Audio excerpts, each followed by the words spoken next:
Thank you, Vermilion. Thank you, Class 232. Thank you, man. Appreciate you. Appreciate you so much.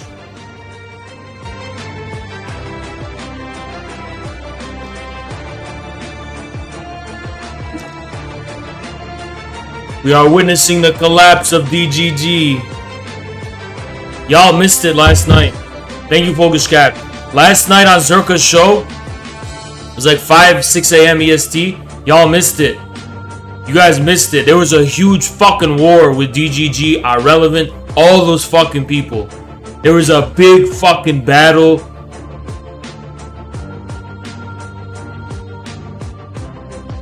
They're calling it the biggest battle of Twitch of all time. First confrontation. IGG with their allies from the Red Pill Nation was ambushed by Irrelevant. And Irrelevant brought all of DGG, all of those leeches, all those people came to back him up. Y'all should have seen it. We repelled them. We repelled them. Yeah, we won. They didn't even stand a chance. They didn't even stand a chance. But the war is on full swing now. We got Jackson in a turf war with Dylan Burns. There's a huge battle going on right now. Huge battle going on right now. It's super big. Everyone is PewDiePie's talking about it. Everybody's talking about it. For real though. I want to let you guys know about a little something called dialectics. You understand? So with dialectics, what it means is that when you see such an intense contradiction unveiling at the seams on Twitch that has such explosive energy potentiality that it will change the face of the platform. What is going on right now is just like the beginning stages of Genghis Khan, Temujin, when he was in Mongolia. And it seemed small at first. He was really fighting it out with these small chieftains and tribes, but then they got bigger and bigger.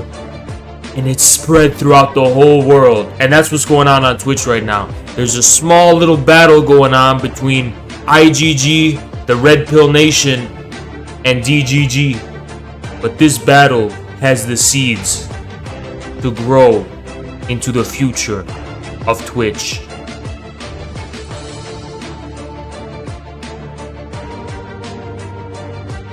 Every prophecy has a beginning, ending, and conclusion. And this prophecy, my friends, this prophecy is nearing its end.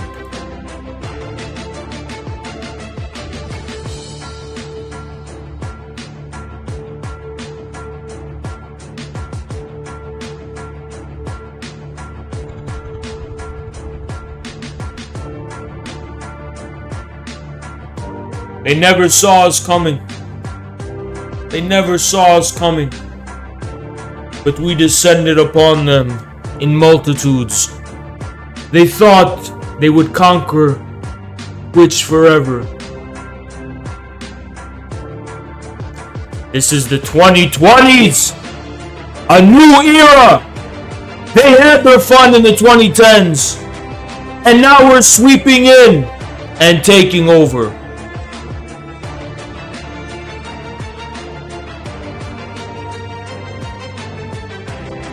We defeated them one by one. Our army is growing. And look, all of these people, thank you, Blood. All of these people, these DGG leeches, you see them now. They're getting a lot of views. 600, 800 views. Even Irrelevant's getting views. Irrelevant ran away from me last night, by the way. They're getting views. But that's all DGG. There's no longevity in that. You look at my stats, and you just see consistent growth. Solid growth. Solid growth that has a strong foundation and which will last. These people will be nothing in 6 months. Nothing.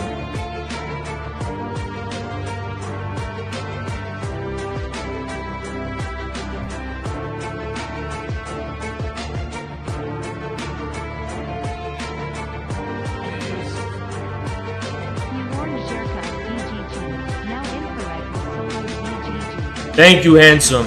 Zerka took on a bunch of them last night. I assisted as well, but Destiny kicked me from the call because he was so scared of the truth bombs I was dropping. He was so scared. He had to kick me from the call, remove me from the call. Listen, Destiny's the one who started shit with me.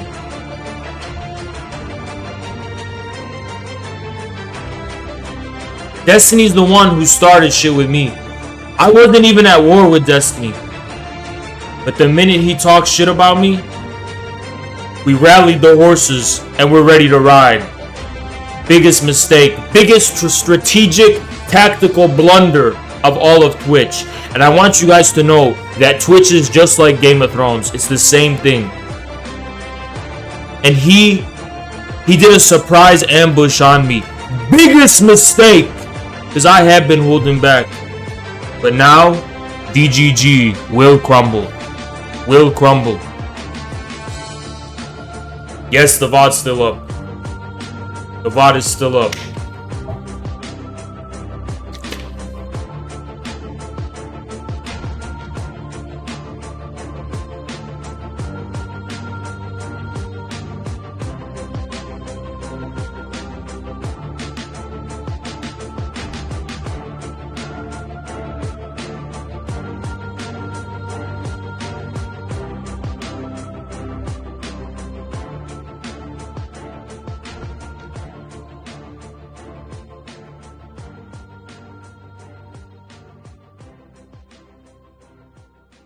Dylan got destroyed last night, but after I ended stream, that's when the battle just began. It was fucking crazy.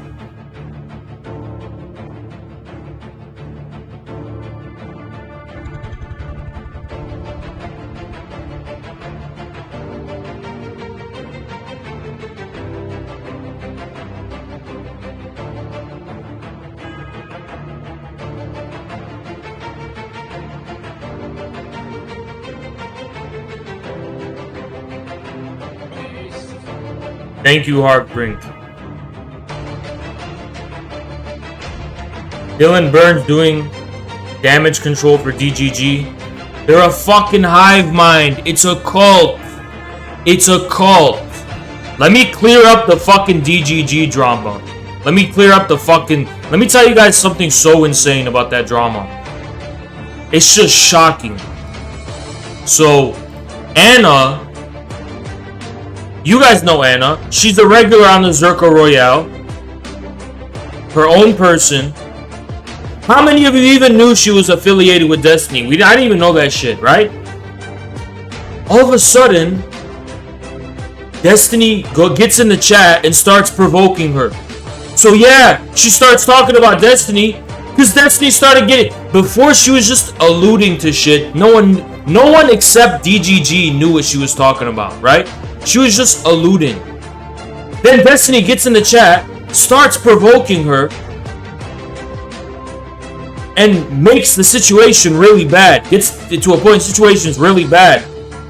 Then DGG later go ahead and claim that Zerka was exploiting the content. It was his fault, and it was all of our fault, and that we were platforming Anna, and we shouldn't have. You know what it's like? It's like someone escaping a cult, Scientology, and the cult members are not happy about that.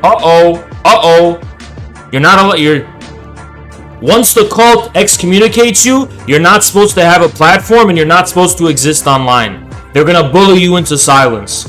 They were so fucking enraged that Anna was allowed to be her own person on the Zerka Royale. And because they think she's property of DGG. Because I know these fucking people. Bunch of fucking StarCraft nerd little bitches. Fucking keyboard warriors on the fucking internet have bullied this girl for fucking like a year, have harassing her and bullying her and all this shit, and they made it think in their head that she's their property, that she's their victim to abuse forever, eternally, and that she could never be able to be on a platform and grow her own fucking shit without Destiny, without DGG. They were so fucking enraged because they were used to bullying this person into silence and irrelevance. They hated the fact that Anna could be independent from their fucking cult. Don't fucking I used to think that DGG was just like political normies. It's not political normies. This is a fucking cult. It's a religion, and Destiny is their god. What normal person would look at the situation the way they look? Imagine a random bystander approaching the situation. Would a random bystander think Anna's in the fault or Zerka's in the fault? Or would they just be like, okay, you guys are a bit obsessive. I don't get what the issue is. You're hating on her so much. You're provoking her. And Destiny's a weirdo, the way he acts. A normal bystander would not do what DG is doing. This is a fucking cult that's protecting the cult leader. And the most disgusting fucking part is that there's like a swarm of a dozen content creators who are fucking leeches. They are the biggest leeches on Twitch, who are literally protecting their cult leader and their community for clout. They are literally bowing before and paying tribute to Destiny because they fear DGG. They will never dare go against DGG. Bunch of these people are in a cult. Relevant is in this fucking cult. All those people are in this fucking cult. Hans or whatever the fuck his name is. They're all in this.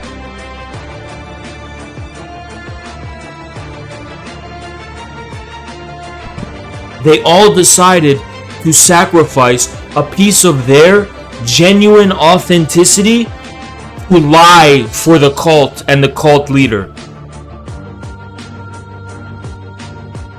Imagine if I bullied someone like Destiny bullied Anna. Imagine if I did that. Would you guys stand behind me if I did that? Would you stand before a con who bullies women into crying?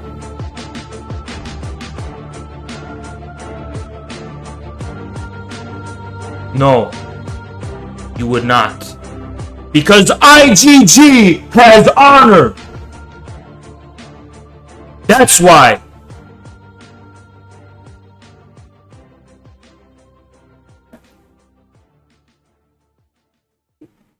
I know Dylan Burns, because Dylan Burns now understands there's a war going on, and he's got to rally behind his lord, Destiny. Because Jackson just destroyed him. So now he's rallying behind DGG to get that copium fix.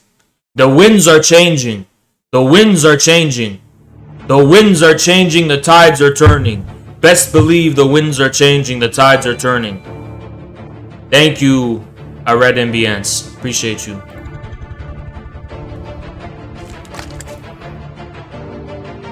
Winds are changing. Tides are turning. Winds are changing. Tides are turning.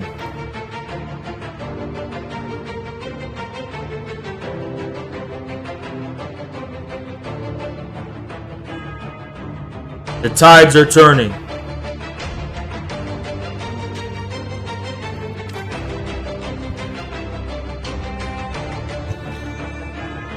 Give me a second.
We got a surprise today.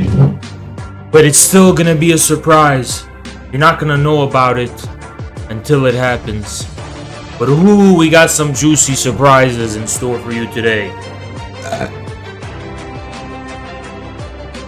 A juicy surprise. We got a juicy surprise.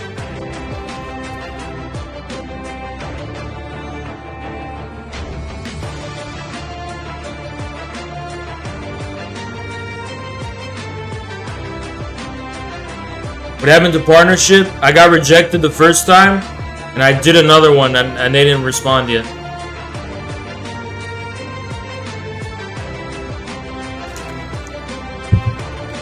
They didn't respond.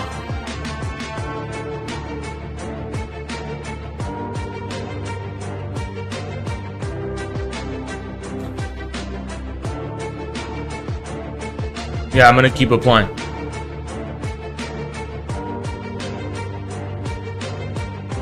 Today was fucking hell. I'm gonna be honest. Today was hell on earth. Last night I stayed up and I went on Zerka's show. Let me show you what happened. Because he debated our relevant and all those people. And I went to bed at like 7 a.m. I woke up at like 5. And I worked out and everything. So we're gonna be late night. Did you see Vosh covering Hinkle and Dylan? What is why? He's coping, isn't he? Dude is coping hard, isn't he? He's coping hard. Hard cope! He didn't cover it yet. He did not cover it yet.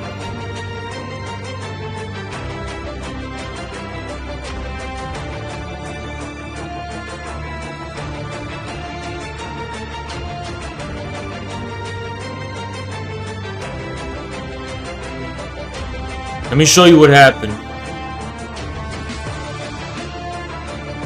on Zerka's show.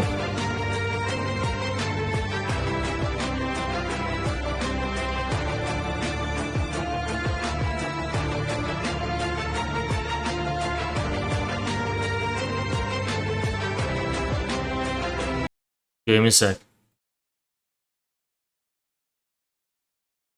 Anna was on a call too. Try again, you snake. Go No, listen. And yo, how did we three verse? Hold on. How is it the same comparison? Stardust never cried, you fucking moron.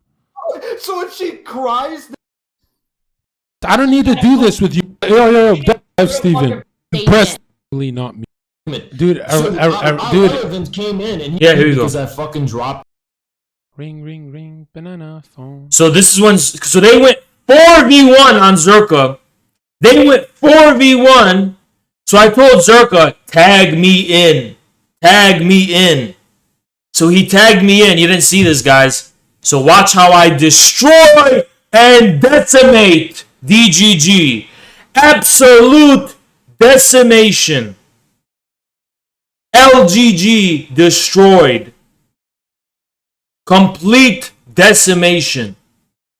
Watch. Ring. Let's call Melina, boys. Let's win all fronts. Every front I win. And Destiny because Deafened. Ring. Melina phone. Melina, come. I have to win on this front too. Yo, this is almost like Zerka pumps and dumps, except we're in a weird universe where it's not. The whole internet after him? Look. We are currently allies fighting the same war. The same enemies. It's the same war.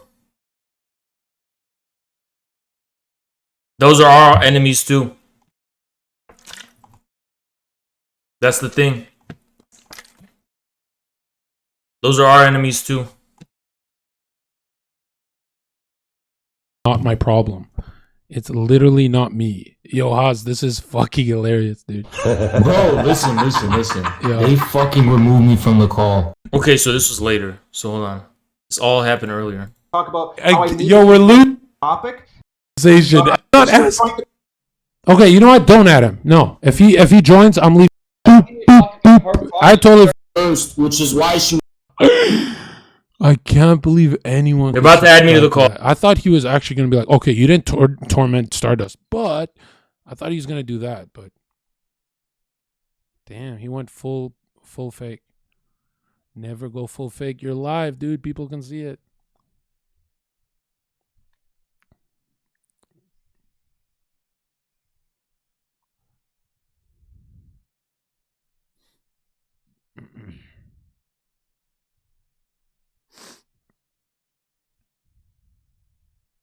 Watch when I get tagged in.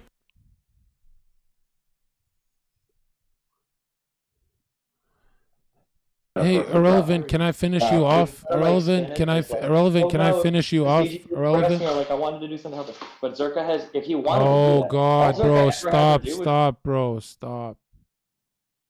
stop, because I'm cloud chasing Steven's 1K Andy League of Depression streams.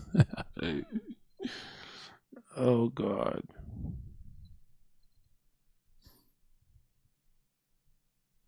He added Destiny, so add me. Here.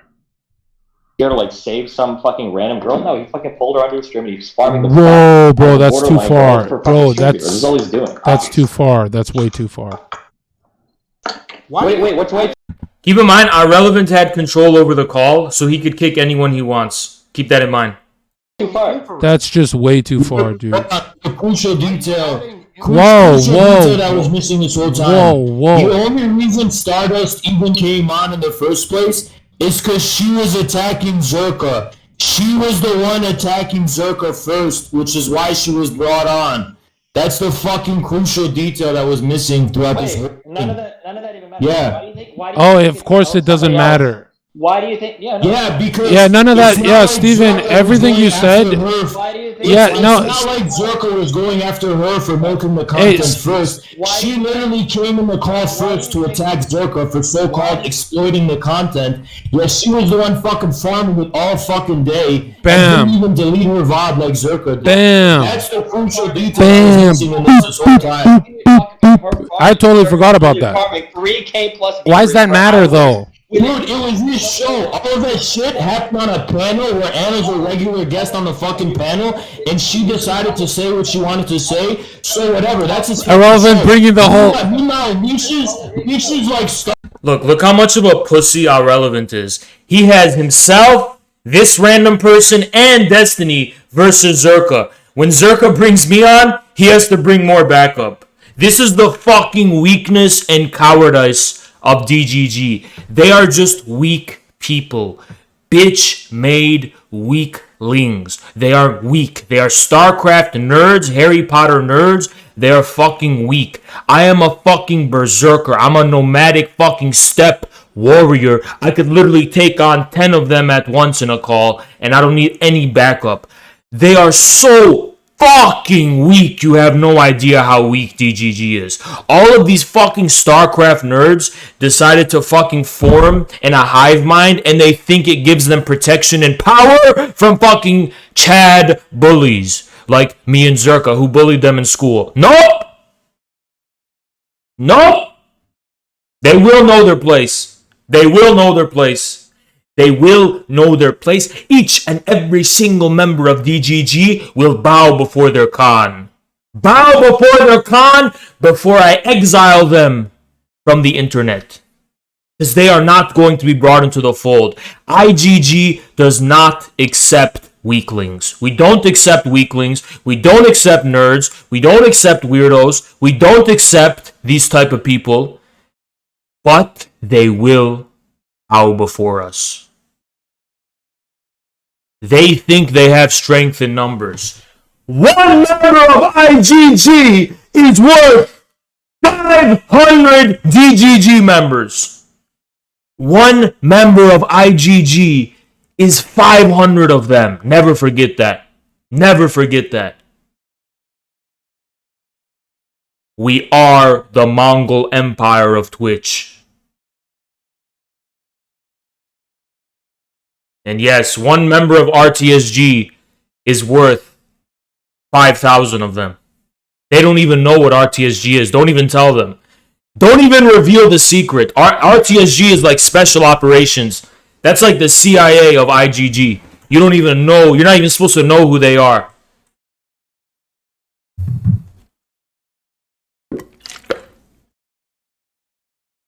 That's a secret. That's a secret thing. DGG doesn't even know about that. DGG don't even know about that. Imagine that. They don't even know about it. They have no idea. They're like the immortals of our army. They don't even know what we're about. They think they have DGG. DGG! DGG! Really?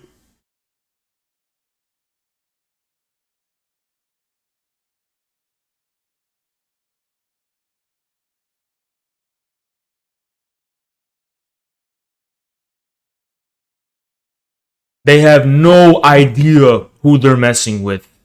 Destiny declaring war on me was the biggest blunder of his entire career. The biggest blunder of his whole career. Biggest blunder of his whole career. Destiny subreddit talking mad shit about Jackson? Of course they are. Of course they are. You know, before they used to be able to just say, oh, that infrared guy's an anomaly. He's just crazy. Woo, there's more crazies on the way. Don't you worry about it. We got more crazies on the way. Yes. Yes. The cult will collapse into smithereens. We are exposing the DGG cult once and for all. The weak will not be forgiven. Stardust have no fucking. If any DGG member wants to defect to become an IGG superstar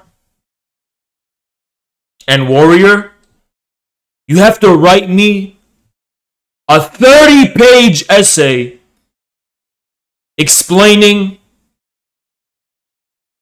the synthesis of Heidegger and Hegel through Alexander Kojev. You also have to be able to bench 250 pounds. You also have to be wide. You also have to send me a picture of what you look like, because if you're ugly, you're not allowed. Because that's the standard we hold IGG to. You don't know what we're made of. We don't just accept anyone. We're not just this kind of shit. We're like, oh, DGG, all of the nerds uniting together, Reddit nerds. We are all mad at our parents. Mom and dad want to make our video games go away. They want to take our games. But I will go to Reddit, and my fellow DGGers make me feel good about myself. I want to be a cuck and let my girlfriend get rammed by other men. I am so progressive. We don't just let anyone in IGG. We don't just let you in. We don't want those people in IGG. If you want to defect, because a lot of you are going to want to defect, DGG's crumbling. They are crumbling. Ain't nobody seen this coming. Nobody knew that the end of IGG, the end of DGG would be coming from a guy named Haas from Infrared. Tanky, who would have predicted that the people to destroy DGG was John Zerka and Infrared Tankies? Who would have known? Would anyone have predicted that alliance? Would anyone have predicted that alliance? Would anyone have predicted that alliance? No one. No one. But if God wants to destroy DGG, which I believe he does, he will make the two most based communities ally with each other. He will do anything necessary to bring together the people you would least expect to take on a common foe.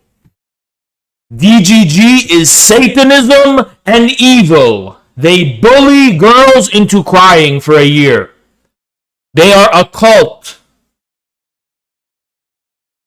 The soy will fall. The soy will collapse. And let us not forget that Hassan came from DGG. Let us not forget that all of the evil on Twitch came from DGG.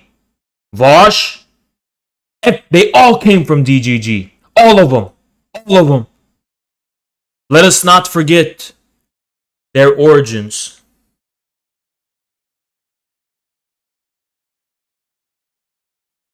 You still need to settle the score with our relevant? Our relevant was fucking destroyed so badly. As you can see here, he runs away from me. He is so fucking scared. I literally put the fear of God in that kid. Our relevant is fucking terrified of me. You have no idea. Zerka literally gave him so many chances last night to confront me, and he ran away every time. He barely even made an excuse. He was so fucking scared of me. How did he win when he's fucking terrified of me, huh? He's absolutely fucking terrified. And I fucking beat Destiny like 11 times. You want to know who else is scared of me? Destiny himself. Destiny himself literally fears me. He literally does fear me. You have no idea how much Zerka tries to bring on Destiny to debate me, and he doesn't because he's fucking scared of me. So Hassan fears Destiny or whatever, but Destiny fears me really bad. He is terrified of me. Trust me. I am the most feared man on political Twitch. Easily the most feared man on political Twitch. These people are scared to mention my fucking name. You don't even know what you're talking about. I am literally the Genghis Khan of Twitch. Just my name sends shivers down their fucking spine. It sends shivers down their spine. Haz the undefeated. When you declare the IG, this is the worst army to declare war on. This is the worst empire to have beef with and declare war on. You never recover. You never recover. Even fucking Sansoy is scared to mention my name. He was scared to put me on his title because he's fucking terrified. You have no idea. You have no idea what I've done to these communities.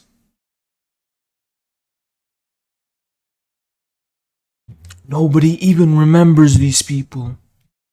Nobody even fucking remembers them. Give me a sec.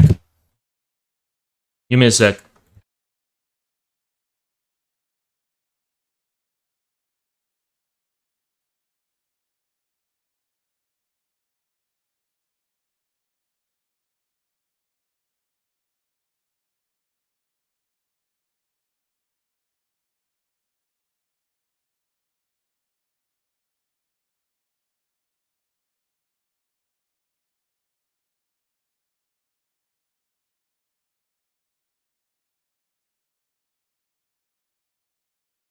Name one person in their fucking community who is even as close to being as charismatic and genuinely likable as me and Zerka. They're all fakes. They're all terrified fakes. We bring these people on the fucking Royale and they're so nervous and they're like, I don't want to say the wrong thing. No, please, Destiny, please. I'm sorry.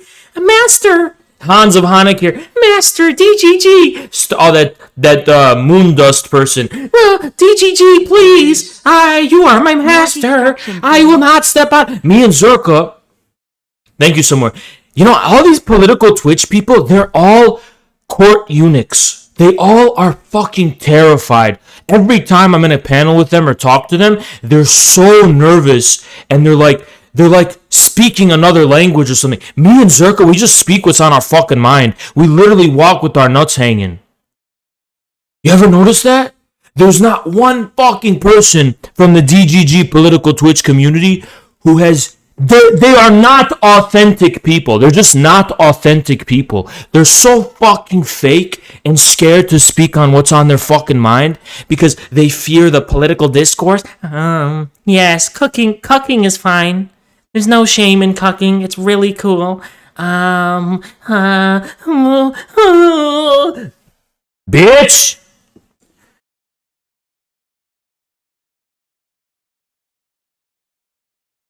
They fear the authenticity, the raw authenticity. They fear the working class authenticity. We, IGG, are communists with a capital C. We're not like the ultra-leftists they deal with, who are just as insulated, if not more. No, we are real communists. Working class communists with a capital C. Big dick energy communists. They fucking flee from us in terror. Like the nobles fled when Genghis Khan's armies razed the city to the ground. They fear us. I will accept tribute, but not their apologies. They will not be forgiven. They will not be forgiven. These are my terms of war. The terms of war by me. The complete disbandment of DGG. 2. Every single political Twitch streamer must resign. 3. Every single person who associated themselves with DGG disgraced forever for all eternity. Even the lowliest of chatters and Reddit users. 4. Destiny's public apology on stream submitting before the Khan. 5. And this is the final term of surrender. Every single member of DGG paying tribute in the form of 1 subscription to the Infrared Show channel. Until this happens, we will be at war with DGG. Until this happens, we will be at war with DGG.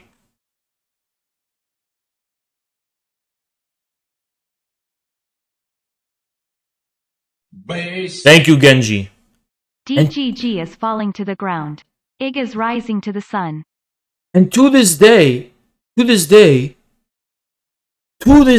day, the one they speak of as Destiny is fleeing before Jackson Hinkle. He is fleeing before Jackson. Fleeing before Jackson. Now, fancy that. Why do you think that is? He is still ghosting and dodging, even though his Reddit has pointed out of what is to come. He will debate Jackson. He will debate Jackson, and he will be crushed under the weight of the tanky march.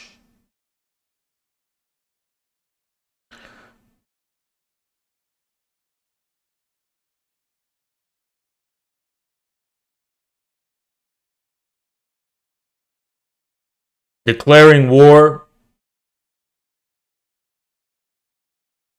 on me was the biggest mistake Destiny could have made. You literally will get bad luck by declaring war on me. You will literally get bad luck. He's gonna have constipation and diarrhea. Watch. It always happens. Watch. Watch.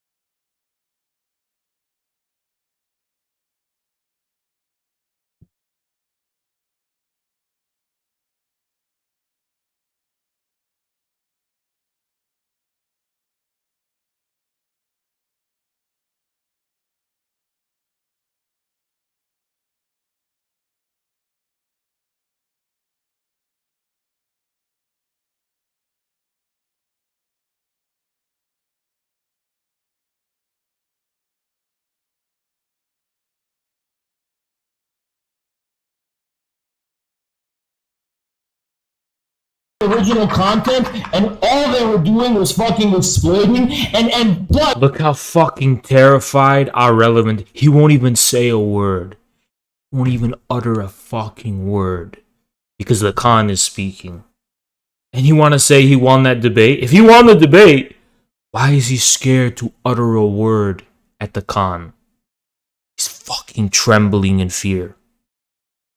why the fuck was Anna covering the entire lore between you and Anna and all of this random shit even days I meant Moondust.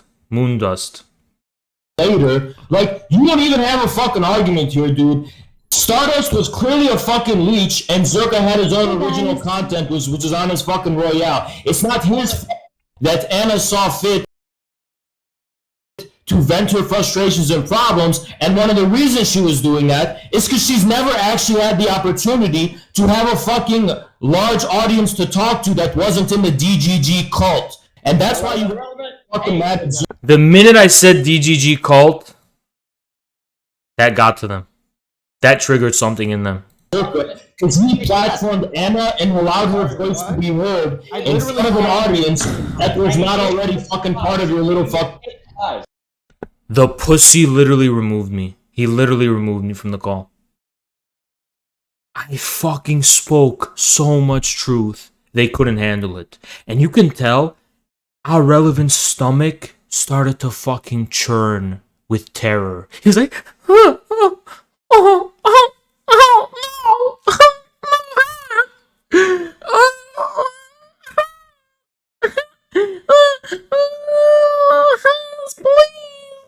bitch!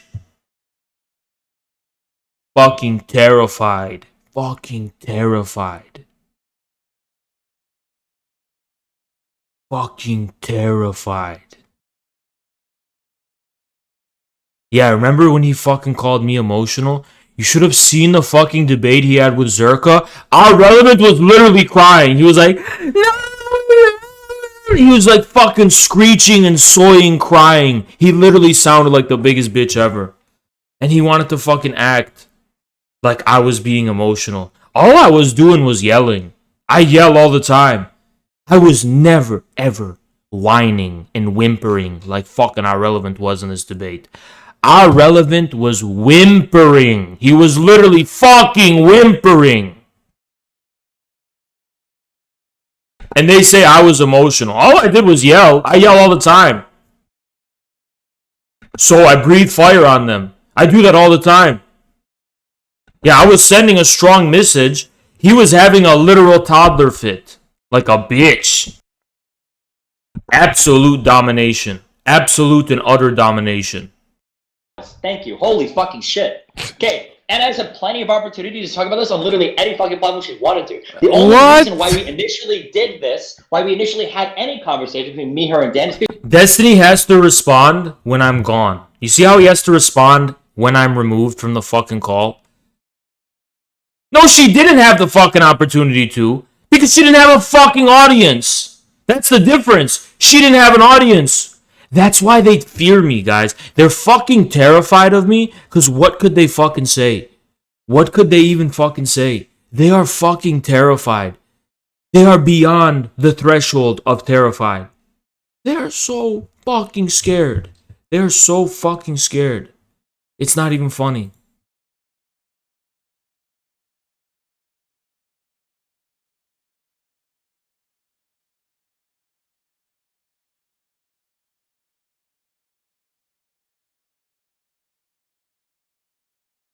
It's not even fucking funny. It's literally not even funny. They are so fucking terrified. You know what's pathetic? Too? It's pathetic that during the Dylan Burns debate with Jackson, for most of it, I had more viewers than Dylan Burns. You guys know that? During the fucking debate with Jackson, I had more views than that dude. He's got more views now when he's covering it, but during the thing, see, he's a leech. He gets the views now because he's covering the fucking Zerka drama with Anna. Let's see how Dylan Burns is reacting. I don't understand why. He's literally leeching off of Zerka's content to get views. Complete leech. Complete leech. I don't know what the update is. Is it?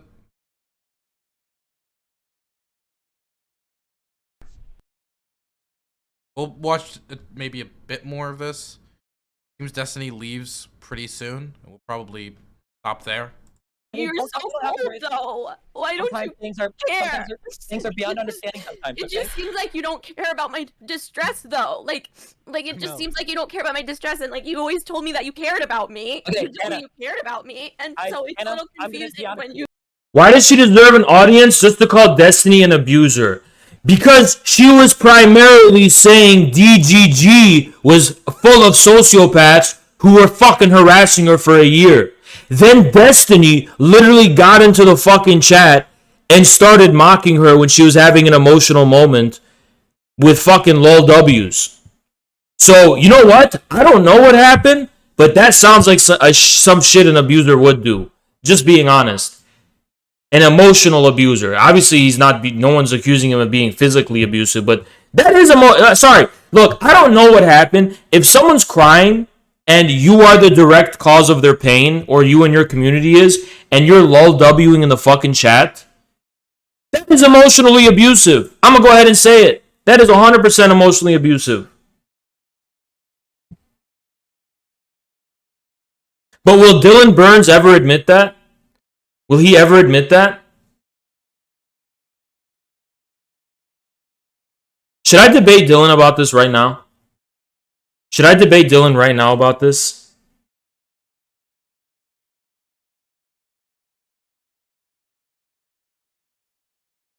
Okay.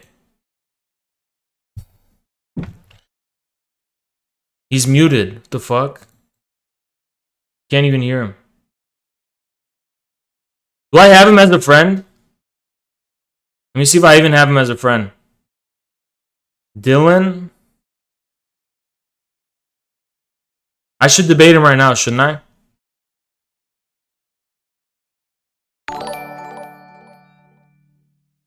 Populous donated $150.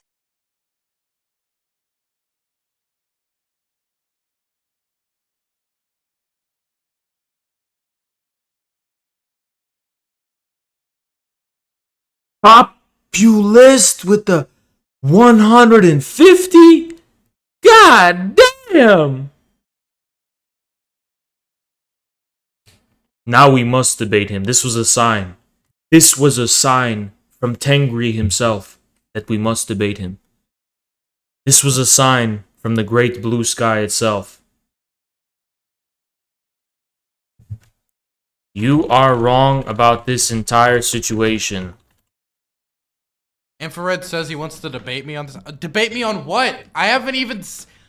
what have I said that's controversial? There's nothing I've even said that's debatable. I can't care about anything. Do you defend Destiny's behavior in this? Anna, Zerka, make it work. I don't know. Yeah, I don't we know got a what to say. donation saying from Koi TV. He says, "How is she so worried about leaking DMs when she's not telling Destiny about that she's?" Do you defend Destiny's behavior in this? Like, I think he could have acted like a few ways. He could have been a little less callous. It's not how I would have gone about it, but I understand why he's acting the way he did. I mean, so far, I mean, I'm like an hour in, right? Completely but wrong. I'm not really interested in debating the behavior of other people, right? If you want to debate somebody, debate Destiny. Don't debate me. I'm just a proxy in this kind of an observer, you know. Streaming in a hotel. Oh no, that's because I didn't realize he never. You can tell they fear me. They all fear me. You can tell they all fear me. You can tell they all fear me. Hotel because I was streaming and I was just like, oh okay. And then I heard you arguing with David Pacman and I thought it was funny. And then I turned my stream off. Anna's right. It was literally for like 10 minutes. Like you never told me. Could you imagine if David Pacman was like, you know what? I'm gonna go in for my first panel. I want to get into the debatosphere, and then he gets on this, and this is his first fucking panel. Could you imagine? I'm the fucking orbiter, and this isn't a DGG orbiter. Okay. Shit into Twitch politics, debatosphere, right? Wait, Pac-Man was on Raj. They fear me. They fear me. They are fucking terrified. Look how they run. As soon as I join, they run. They flee in terror. As soon as I come, they flee in terror.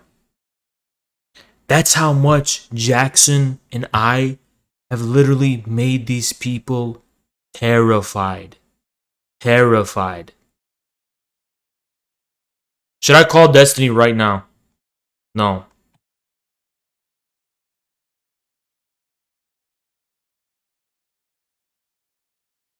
I will call him now. No, I'm not. I can't. He's not even online. He's not even online.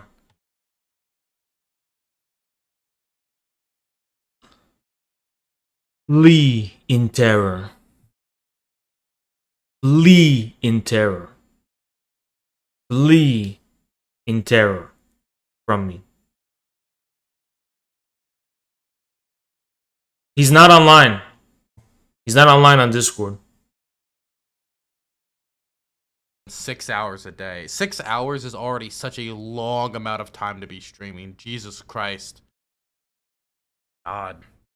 I couldn't imagine actually thinking. I mean, it's not like... Why are so many streamers covering this? Because they are fucking leeches. They're calling me a fucking leech, and they're leeching off my and Zerka's content. They're calling me an orbiter and me a leech. I was in this call producing content. And I'm the leech? Why is he covering me then? Responsible with, like, you know.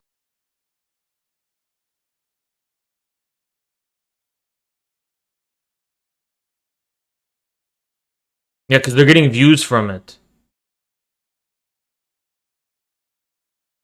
Exactly.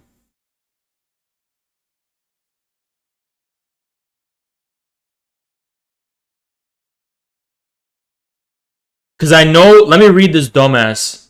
Or maybe he's not a dumbass. Try and take your experience with Destiny as a lesson of setting your own boundaries.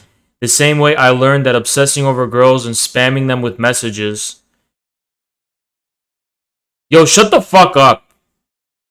Maybe you could have thought about that before your fucking community was fucking endlessly harassing and shit. Full of shit. You so full of shit. You so full of shit. You so full of shit. Hey, wait, Frogan wants to talk to Krang. You have him muted. Okay, Frogan, give his take. Frogan. I would just like to say that, I mean, like, okay, I got my bachelor's in psych too. Like, it's really important to separate your life in school from your real life. You know? Like, separate your life experience. Okay, I mean, KittyCot96 donated $3. Oz, your streams are amazing, but please don't say that this is a sign from Tungri. This is a great sin in Islam. Thank you, Kitty Cat. But isn't Tengri just another name for God? Isn't Tengri just another name for God? Dylan is fleeing from me in terror. In absolute terror. Absolute fear and terror. They are fleeing from me in terror.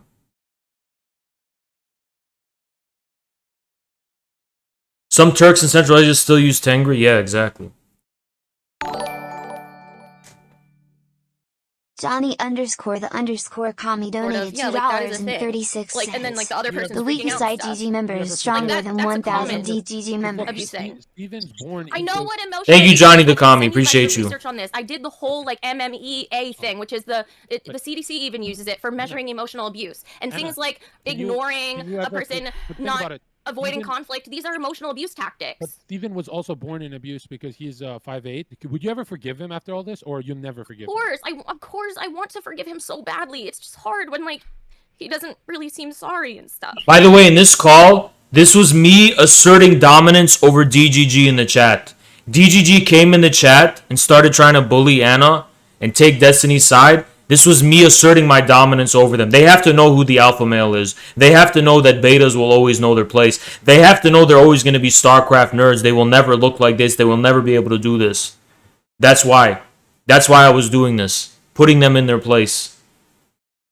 They have to know to be put in their place because they get cocky and they get excited. Destiny v Zerka thing is short. Can somebody send me that? Because people are confusing me about which video I would. Is this it? Is this it? Here? Or what is Zerka explanation? What? Absolute fear. Fear. You know, this intro Destiny has is super cool. I like this. I wish I had. He is fleeing. See, we have DGG routed. Each and one of their bannermen are fleeing. They're all fleeing, and we're chasing them. We are literally on the hunt, chasing them. How do you feel that Destiny gives... Fuck out of here, you fucking creep. See how these DGGers are creeps? Would that guy say that shit in real life? These StarCraft nerds worship Destiny because they think it's proof that they can be men if they're like Destiny. No, that's not how it works. He has clout. He has clout. Anyone with clout can do whatever they want. That's why. Someone from DGG literally said they want to put me in the ground. Yeah, because they're a bunch of fucking psychos and scumbags. He fits so many Hinkle viewers in here. It's like you don't understand that, like, Alright, I'm so fearful. Also, remember to click the follow button Like, here why every can't you fucking just night. have Zerka's empathy? like fire Show vampire. empathy. Every Like, fucking night. I mean, infrared. Sometimes get them mixed up. Here, I'm okay, like, I'm yes, gonna be I your new understand, like, my best behavior friend, causes okay? you It's gonna be your extreme new pain best and friend, so stuff. click that Why fucking can't follow you button. just- Gave a timestamp 59:54. They fear me. They fear me. They flee before me. They are absolutely terrified of me.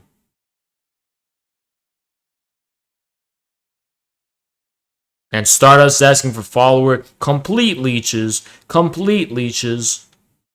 Complete leeches. All these DGGers. What is left for them? What is left for them? Nothing. Nothing is left for them.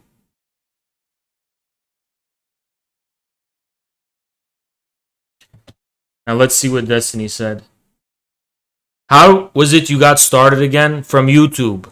Self-made. Unlike the DGG leeches. I was... after me. Me and the Infrared Collective started this whole fucking thing like a year ago.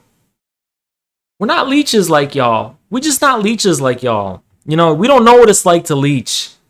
We've been self-made from day one.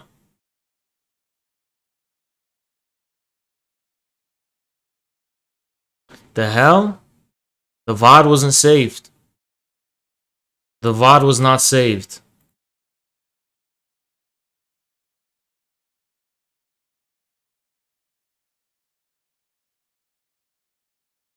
The absolute victory of Jackson has been solidified. How can you call them leeches when you're using Destiny's life for content?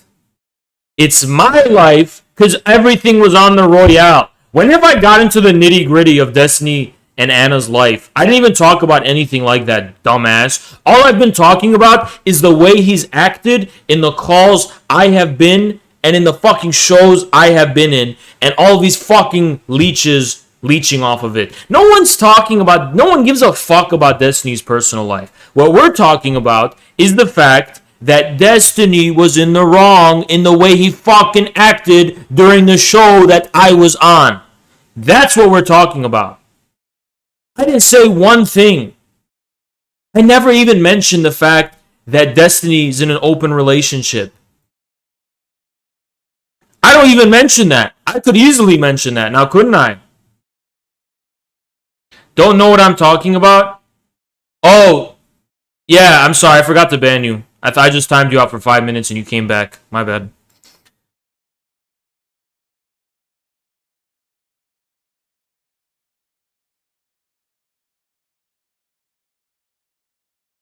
He waited 5 minutes to type that paragraph based on an accident. Okay, sorry. I'm pretty sure I would ban you, but it was only a 5-minute timeout. My bad. My bad. My bad. My bad. And look, speaking of Dylan needs to understand fair and square, right? When to fuck these flies and these bugs, first of all. But look, this is just the truth, okay? Dylan, I'm sorry. You can cope all you want. This is what happened during the debate with Jackson. This is just what happened, okay? It's as simple as this.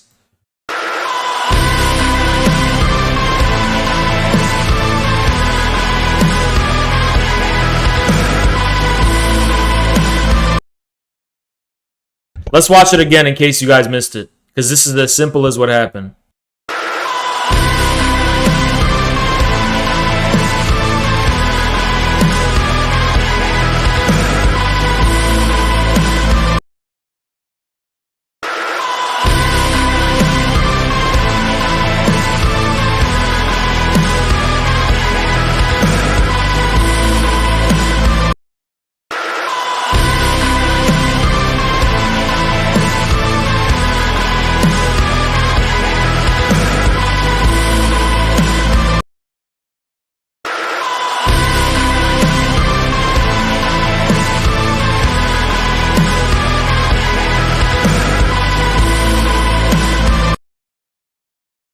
It's as simple as that. It's as simple as that. It's as simple as that.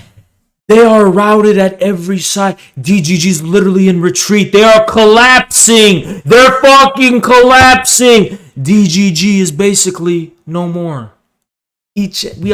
Look, nobody knew that me, Zerka, Jackson, no one ever expected this. They were always paying attention to Hassan. They were at war with Hassan. They were like, okay, Hassan's at the gates. We have to stand by for the war with Hassan. They didn't even know we were coming from their left flank. They had no fucking idea. They had no fucking idea that this would be the end of DGG.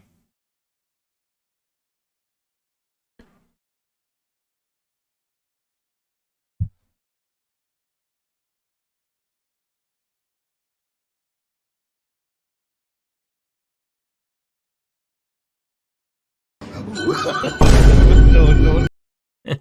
Can't do that shit. We can't do that shit. Look at this shit. Soy Boys coping and seething. Jackson Hingle cringe masculinity. You know, this is such a shameless cope. I get that these viewers don't look like me and Jackson. They just don't look like us. I get it. Everyone's different. I get it. You really don't. But why would you be so shameless about your jealousy and resentment?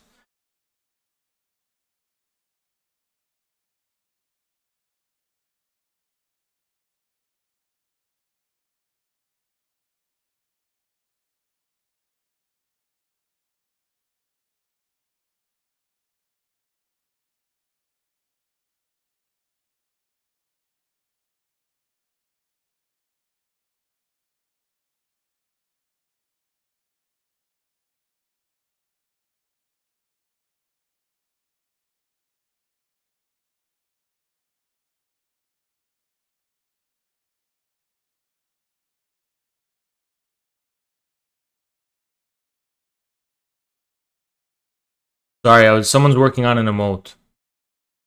But look, I'm sorry. But Jackson is just a Chad. And you know, anyone who's against having a Chad represent us is our fucking enemy. I'm sorry, anyone who's against having a Chad represent us is our fucking enemy. They want us to be pussies and weaklings and soy boys. But the thing is, we're not like them. They are lefties in the traditional sense. We're communists with a capital C, so we're not like you. We're not made like that, dude. We're just not like that. We're not like American leftists are, where y'all are just like super effeminate, and we're just not like you. It's simple as that. We're just not like you. Okay? We're not coming from the place you're coming from, where you believe leftism means being the effeminate supplement to the masculine right wing. No, we are a masculine capital C communist. You have to understand that. We're not like you. You know, yo, this bothers them so much. It bothers them so much. Like, what can they say? What can they say, you know? Dude is literally a unit, OG, a real man. And what can they say? They can't say shit. They can't do anything about it. It bothers them so much.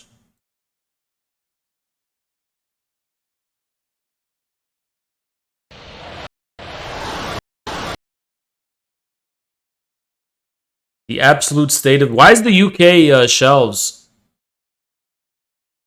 Why are they out of stock?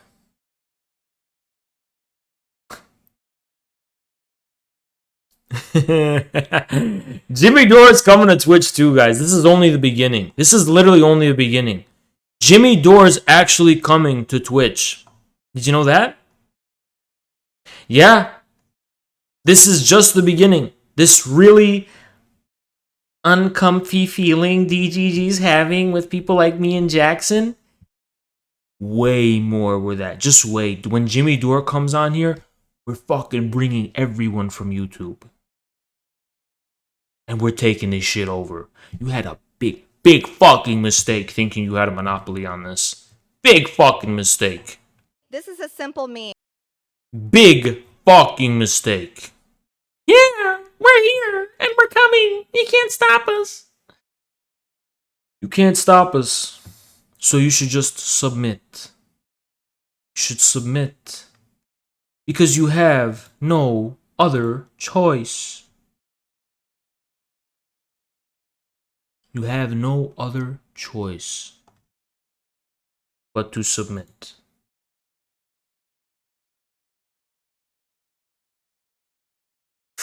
The thing is, there is a red wave coming to Twitch. A true red wave. Redder than the morning sun. Understand? You cannot avoid it. You cannot stop it. But you may sub.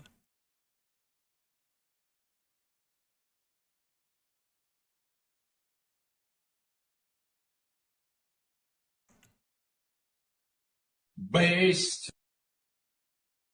Thank you, conversely. Now I'm going to explain to you exactly how the secret plan of Infrared to destroy DGG from the face of the internet. Ready?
Of Haz al Ghul's reign of terror.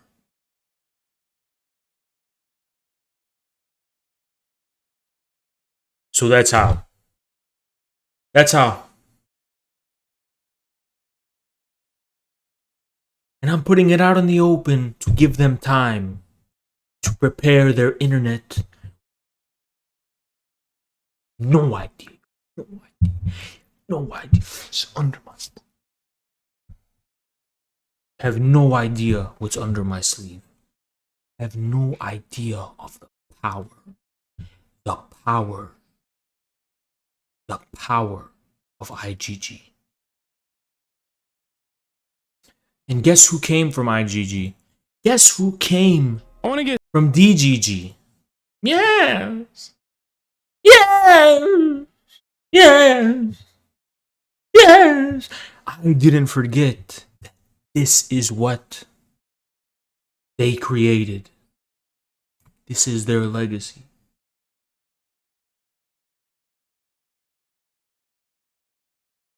Get started by talking to you about something very important.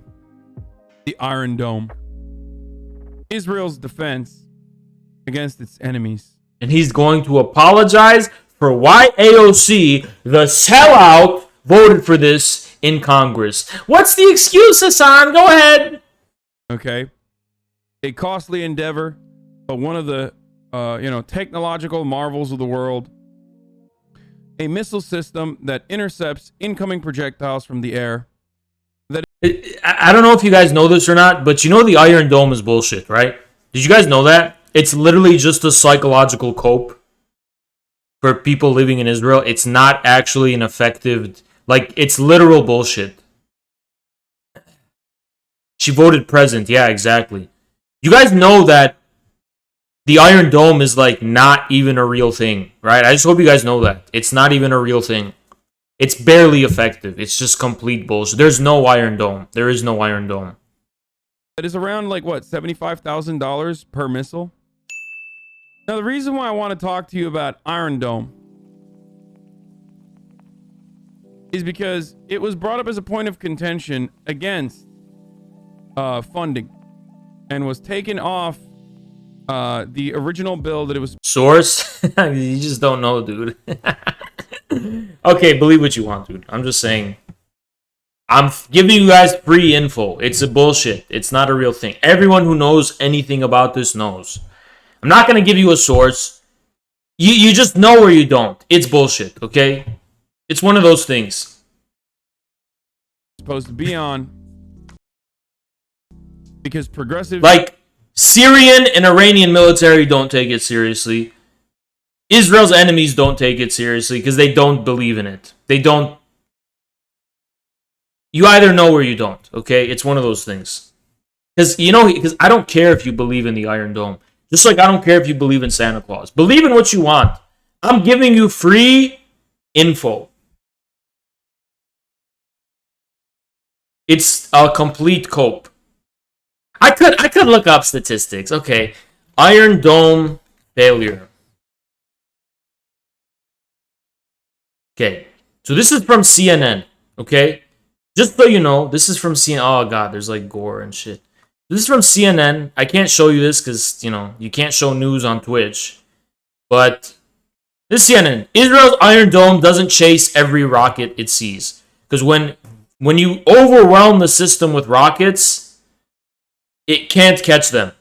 And that's what Hamas and Gaza does. They overwhelm the Iron Dome system with rockets, and it just can't keep up. Maybe if it's like one, they might be able to, but it's not fucking accurate. And if there's another war with Hezbollah in Lebanon, yeah, that's just... I'm descriptive, not prescriptive, just description. I'm not taking sides, it's just a descriptive thing. Yeah, that's not going to be good for Israel. It's really not. I mean, you have no idea. You have no fucking idea. Like, and Hezbollah does not care. They do not fear war at all with Israel right now. Even right now. It also can't defend against rockets coming from any angle other than the one it is aimed towards. Exactly. Didn't party that's the government of Gaza shoot past it? Yes, they did, dude. They're literally $100 rockets made in garages. A lone Syrian rocket hit Israel's nuclear site against the Iron Dome, couldn't intercept. Yeah, because it's a fucking psychological cope. Everyone knows that.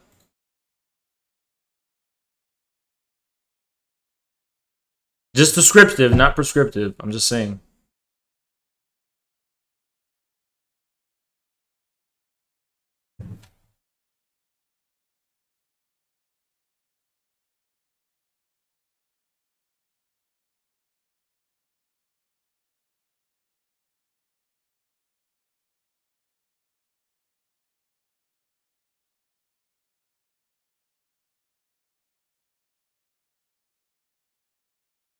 Applied pressure.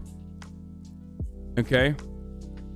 And the squad came out against the squad saw you. Iron Dome funding and angered, this is yesterday, and angered the pro-Israel Democrats and the Republicans, of course, as well. Israel holds crisis talks with the United States after funds were cut. Pro-Israel Democrats push back after far-left members of the party successfully pushed to have $1 billion in funding for the Iron Dome missile defense system stripped from a spending bill last week. After members of the so-called squad of House members led by Alexandria Ocasio-Cortez, Rashid Tlaib, successfully threatened to oppose the bill that was needed to prevent a government shutdown, House Appropriations Committee Chair... Oh, yeah. I didn't even talk about this yet. I might go into it tomorrow. Looks like there's going to be a shutdown Thursday. And these people argue with me about authoritarianism.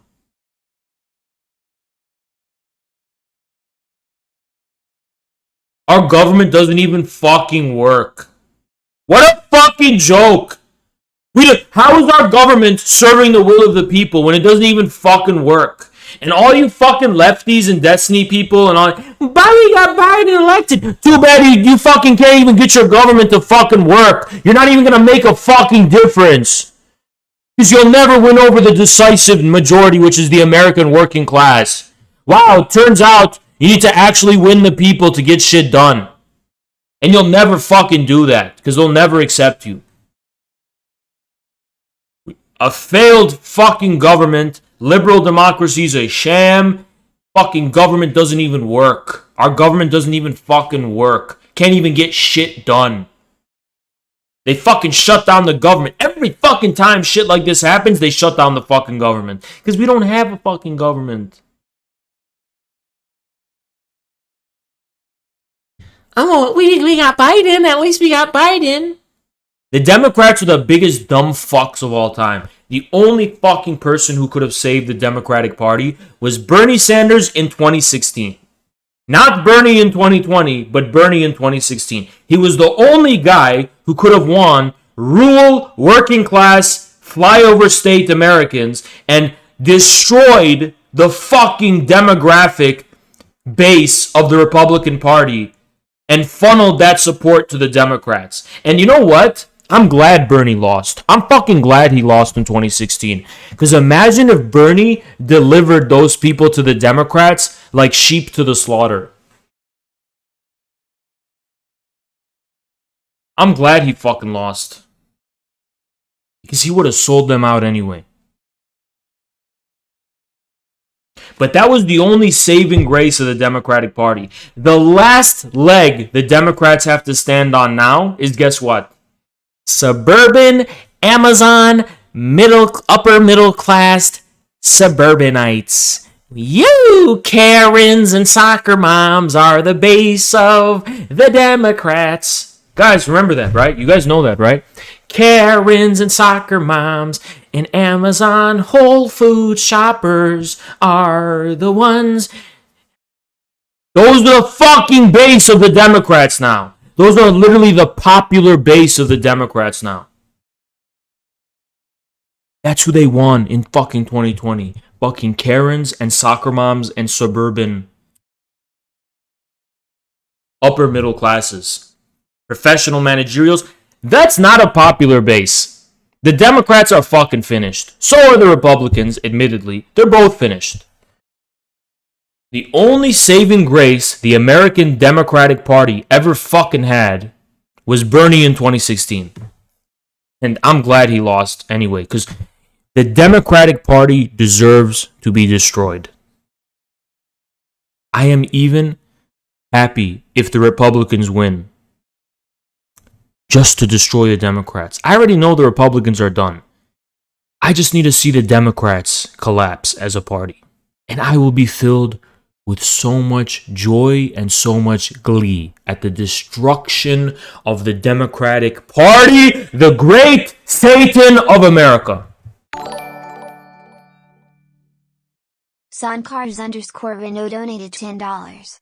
You should challenge that Hans goof to a lift competition to bury Dgg, Infrared Rising. Thank you, Sankars. Isn't he a power lifter? He's a power lifter, so he can probably lift more. Depending on if it's deadlifts, he can lift more. I don't even deadlift. So what?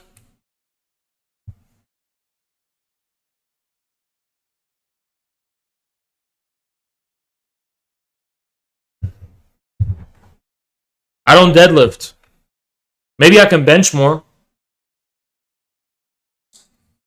It's kind of insane the Democrats are about as old as the country. Yes, exactly. That's why they're going to be destroyed. Because the Democrats, in the history and evolution of the Democratic Party, they always had to have a basis in a popular rural masses. The thing that reinvigorated the Democrats after the 20th century was the populace, the farmers, the small farmers in rural America. Those were the people who carried the Democrats to the Roosevelts and the New Deal. The Democrats have lost any semblance of a popular basis. They have no popular base to stand on.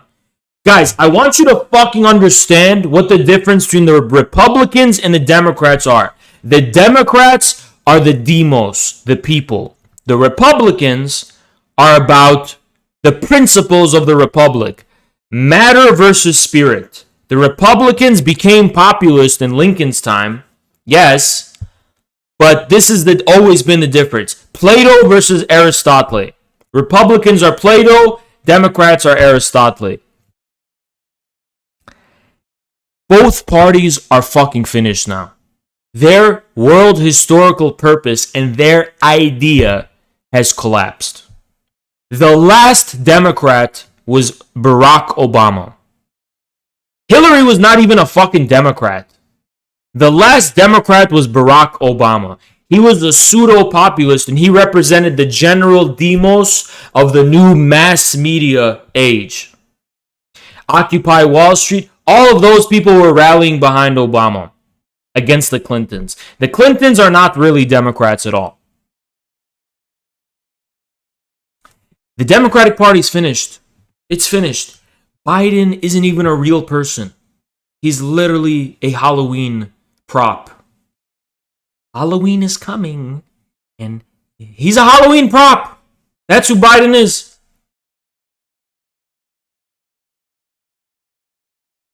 You can buy him at the haunted house store, the Halloween store.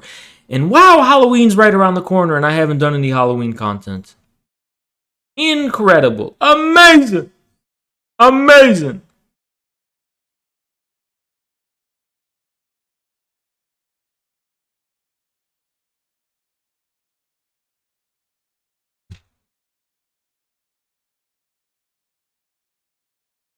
Amazing. Representative Rosa DeLauro introduced a standalone bill to provide the money for the system that has prevented countless casualties in Israel since its introduction in 2011. Now, of course, remember, Republicans are supposed to be populist, right? They're supposed to be like, populist. They're like, oh yeah, America first, baby. America first. Guess what? That's not, there is just no, there is absolutely, zero reason why we're giving $1 billion to. Okay, this is a good point. See, Hassan, he's just confused. He makes good points and bad points. But it's mostly bad points he has to make because of familial allegiances. And I'm not saying that to shit on him. I understand that. It's tough. It's familial drama. He says good shit sometimes, and he says bad shit. This is a good thing he's saying. Because he's right. He's right. A true populist, right? Okay. I'll give it to him. Israel to defend itself, okay? Like, the Iron Dome is great. It's probably one of the more ethical parts of our alliance with Israel. What? What? What? What? Huh?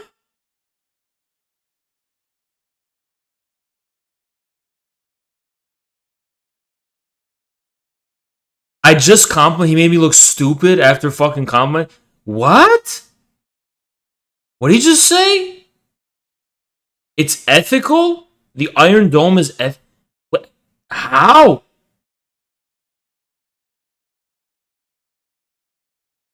It's great that we're wasting fucking money giving them this fucking stupid psychological cope.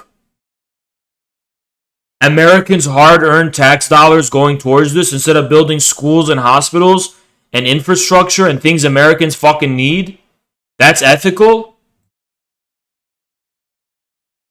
Excuse me, did you not watch the debate with Jackson yesterday? A state that requires foreigners to prop it up indefinitely is no true state. And I'm saying that across the board. When the Soviet Union collapsed, many communist states survived. North Korea survived, and Cuba managed to survive. Because they're real. They have a basis. Why does any country need us to give us military aid to hold out? Whether it's Taiwan or Israel or whatever, or even South Korea. Why do they need our military aid? Why does Egypt need our military aid? Because if it wasn't for us propping up the fucking government in Egypt, the people of Egypt would overthrow that fucking government. That's why.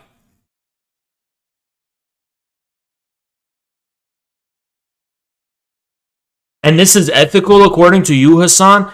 What kind of fucking socialist are you? What kind of fucking socialist says the Iron Dome is good? The argument is the object of the Iron Dome itself is ethical because it's supposed to be defensive only, not offensive. So let them fund their own fucking Iron Dome. Why are we the ones funding it? Why are we the ones funding it then? Why can't they just do it themselves?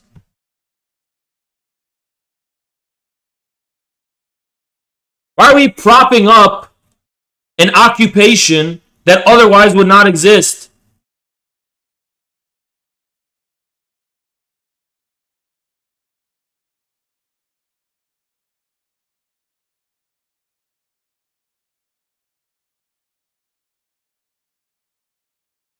I guess it wasn't offensive that Palestinians are having their land stolen. I guess that's not enough. I guess that's defensive, not offensive.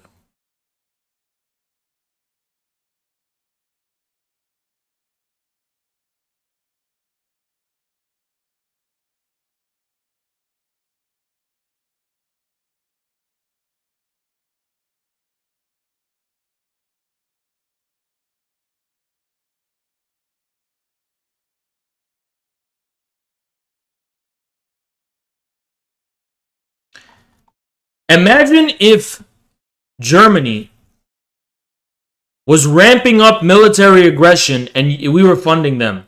Nazi Germany, we were funding them. Would that be defensive? They're saying, oh, we only want defensive equipment. Yeah, but you're in an offensive position right now. In the chessboard game, you are on the offensive. You're engaging in a lot of aggression. So how is that ethical whatsoever? You see how fucking bad faith and stupid that is? That's so stupid.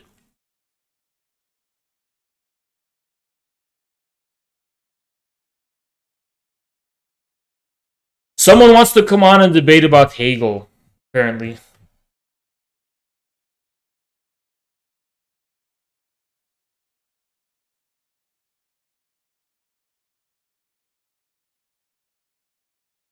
In comparison to plenty of other parts that are not. nearly the entire ordeal. Okay, but like they can pay for it themselves. Like, why are we Royale in 3 minutes? No, there's not, dude. There's not going to be a Royale tonight. I don't know why you guys think it's tonight. Single. If you're married, it actually pays a decent amount of money. It's like 70K a year, I think, because you're getting paid. The fuck? we paying for it? I don't understand it. Like, people were literally telling me like, oh, dude, well, the Iron Dome is like the best part of our, alliance with them. Like, it's actually good. It's a good thing. It's like, okay, yeah, I don't disagree. It's like, I would rather have a fucking Iron Dome. I would rather have an Iron Dome, like intercept projectiles, than not have it there. But like, why isn't Israel paying for it itself? Okay. I don't get what he's saying. That's literally what I said. That's why I'm against funding for it. Am I fucking nuts? Like, I feel like that's such a weird thing that we're doing and that we've decided is like a normal thing to do. Like, why? They're rich, dude. They got money. Like, they can pay for it themselves. I just don't get it. Yeah, he's playing both sides. I gotta piss. Give me a second. I gotta piss. Give me a sec. I gotta piss.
I'm gonna make a protein shake for myself. I'm gonna make myself protein. Give me a sec.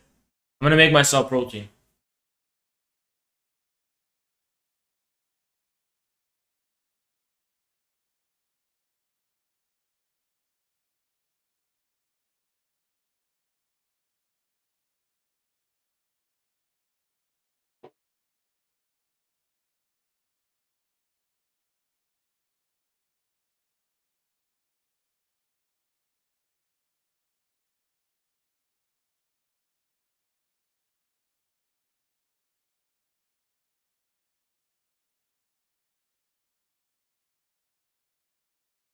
Give me a sec. Give me a sec.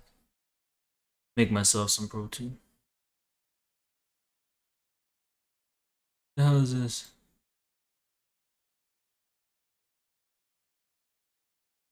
I know anyone but you, boy. Oh, baby, I love you. I know anyone but you. I love you.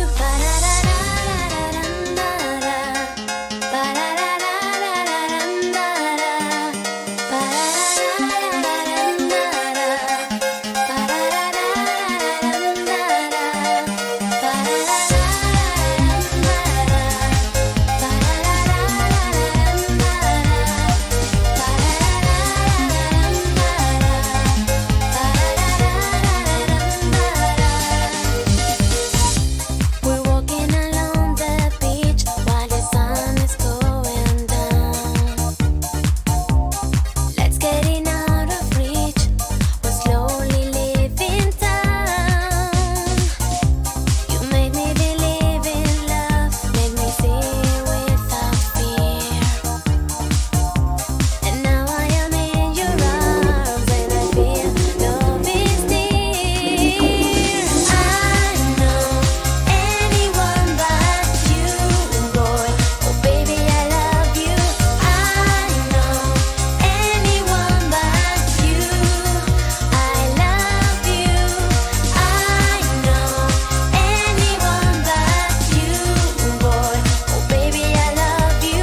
I know anyone but you. I love you.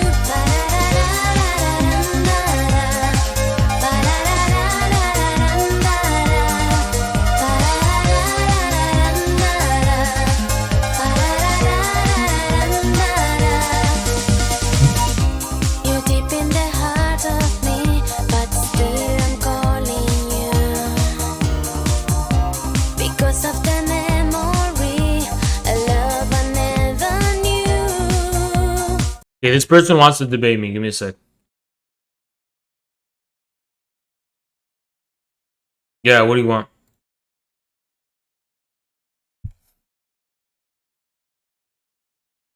Yeah, hello?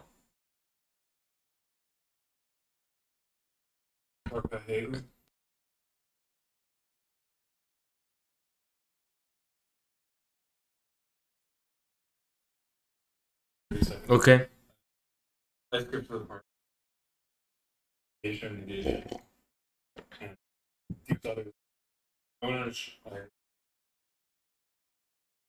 like join and I'm like telling him like, you know, like negation isn't reconciliation, right? And he did not want to deal with that. Who didn't want to deal with it? The perspective philosophy guy. It's pretty funny. He's a funny bloke. Okay, so what do you want? Talk about like force. What do you think? Talk about like force or some shit, some like good shit, you know? What? Force? What do you mean? Yeah, you know, like one of the beginning chapters of phenomenology. You got like active force. You got force in itself. Like, what's up with that? You know, like. Is there something you want to debate, or what? I don't understand what you're doing right now. Yeah, sure. Force is something I've been like working with a lot lately. Okay, what about force are we going to debate about? Like, how does like, you know, like how active force, it's like it's an intervening on an object's becoming for itself, and it's this contractedness as such. It is this cutting off process. It plays a part in determination, setting apart from. But this is like active force, insofar as it's intervening and it's providing for the contractedness of the object. It's Are you okay? Is there something wrong with you, or? No, just talking about force. But like, Why? I mean, you're randomly coming on talking about random shit. Can you get to the point or something? Yeah. So like, if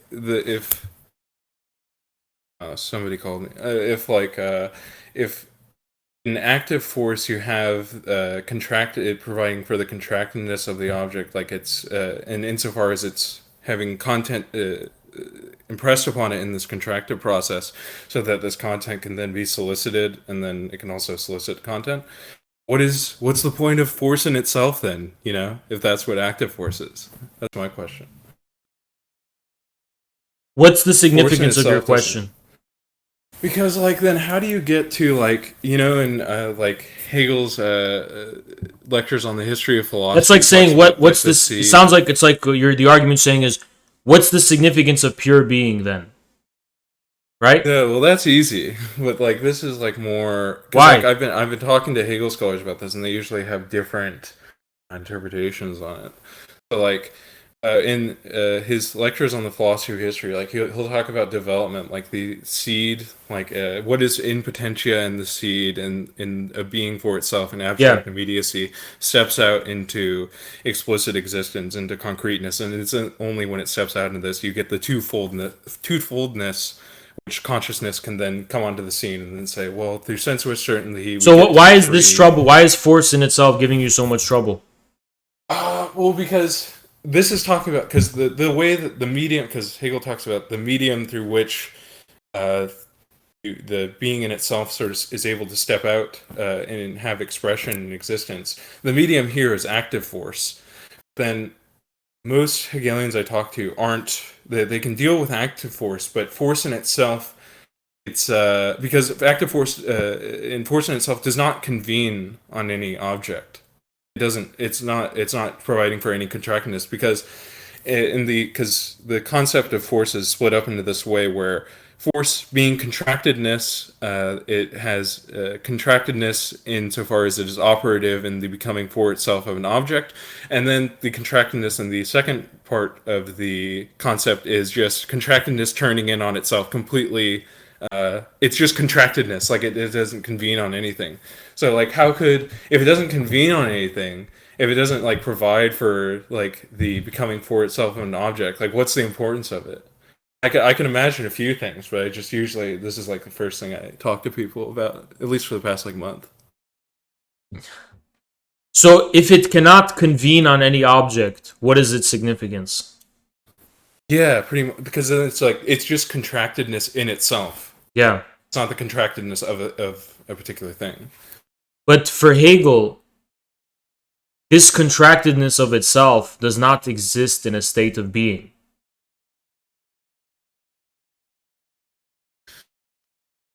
Right? I mean, it probably does, but it probably doesn't exist in a state so long as it's a contractedness in itself. It doesn't convene on any particular being.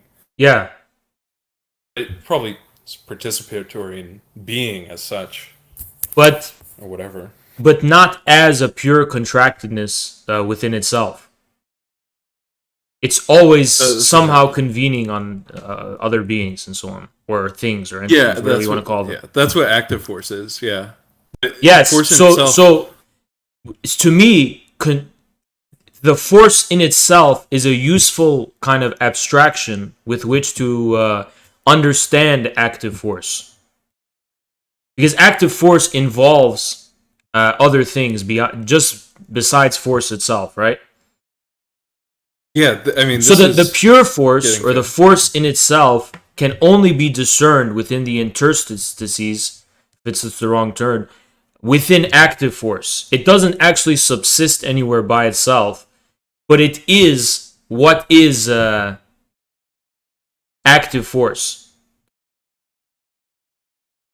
Yeah, and I think you're getting onto that when you said that it somehow informs. That's the only way I could really think of it, is if by thinking about force in itself, you somehow are being informed about the nature of contractedness. And this seems to be something that especially modern philosophers like Zizek. So I don't know if force is referring to like physics, right? Not really. It's not strictly like scientific physics, but it is referring to like force in the sense of real force in the world, right? It's definitely something that deals with. Because it's not just like the really force of physics. An idea or force of concept. It's actual force.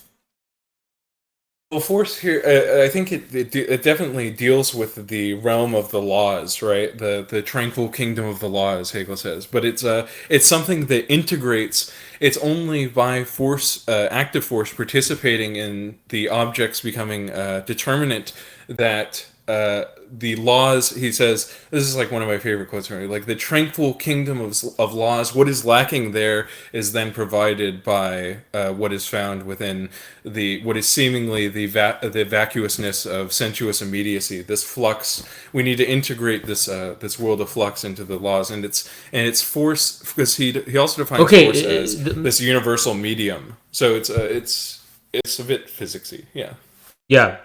So to me, the reason I'm bringing that up is because if we transfer this to the realm of another thing I'm familiar with, which is psychoanalysis, right? I'm participating in Zizek's project of trying to unite Lacanian psychoanalysis with, well, it's not really uniting them because it was already there from the start, but it's similar to, for example, the question of what is drive in and of itself. That's what it reminds me. It reminds me of the question, what could drive possibly be in and of itself when all drives are somehow instantiated as particular drives, right? But then yet, Lacan still has the Freudian concept of the toidistry, I'm sorry if I'm mispronouncing that, the death drive, even though it doesn't have any, even though the drive is always convening on a object, so to speak, or even though drive is always somehow desire, if that makes sense.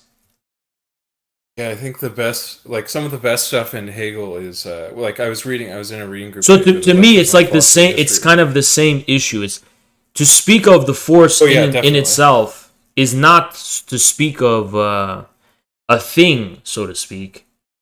Like, how can we grasp that? What is that, or what is its significance? It's more of a way of allowing us to understand the active force. Yeah, that's exactly how I was thinking of it. But it seems like in modern philosophy, especially with Zizek, there's a special barring of being able to step outside of, like, because what it would mean, force in itself informing what active force is happening, it kind of would be like, because active force is something that is happening sort of, it doesn't happen just on the subjective side, it's a way of sort of stepping into the process of an object's cutting off and self-determining. And it seems like when you start talking about force in itself and trying to understand it as informing what is going on in the nature of active force, that's sort of, he's doing a little trick where he's saying, well, maybe if we're able to deal with this conception, the second side of this conception of how it is in itself, maybe we might be able to step out and into these objects which are this contraction is occurring with. But this in modern philosophy is a bit of a iffy thing. Like, can you we shouldn't be able to try to step above or outside of ourselves here. Zizek sort of says this a lot, and it's a big problem. Yeah. Modern philosophers call this like a metaphysical enthusiasm or something, right? Yeah, like the speculative project here is like, it kind of gets yikesy, you know? Like, they're like, yeah, I understand.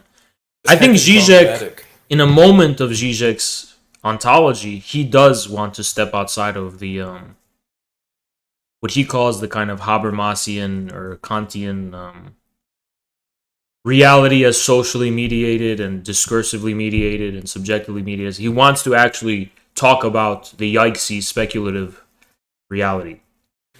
I'm not sure if he does that here, so to speak, but it's at the level of his ontology that I think you would look to find where that could be reconciled. Well, it seems like Zizek's ontology, it's really about like stepping back into phenomenology, because his whole thing with ontology is, yeah, I know. The whole point is to bring us back to the subjective position that it takes its departure from in the first place. So I get that. He doesn't actually deal with immanence, is this how you'd put it? He doesn't deal with a kind of radical immanence of the outside or whatever. That's kind of like how the Deleuzian people would say it, right? Yeah, because with like brain sciences, you have consciousness. Like modern brain sciences, like consciousness is an excess. Like we should really just be mechanistic beings. The fact that we're aware of what we're doing that's mechanistic is just I don't know what to deal with that. And then physics, it's like, well, quantum physics is anything. Well, So what do you think not of only not only is the subject an excess? What but do you like think of the- object-oriented philosophy?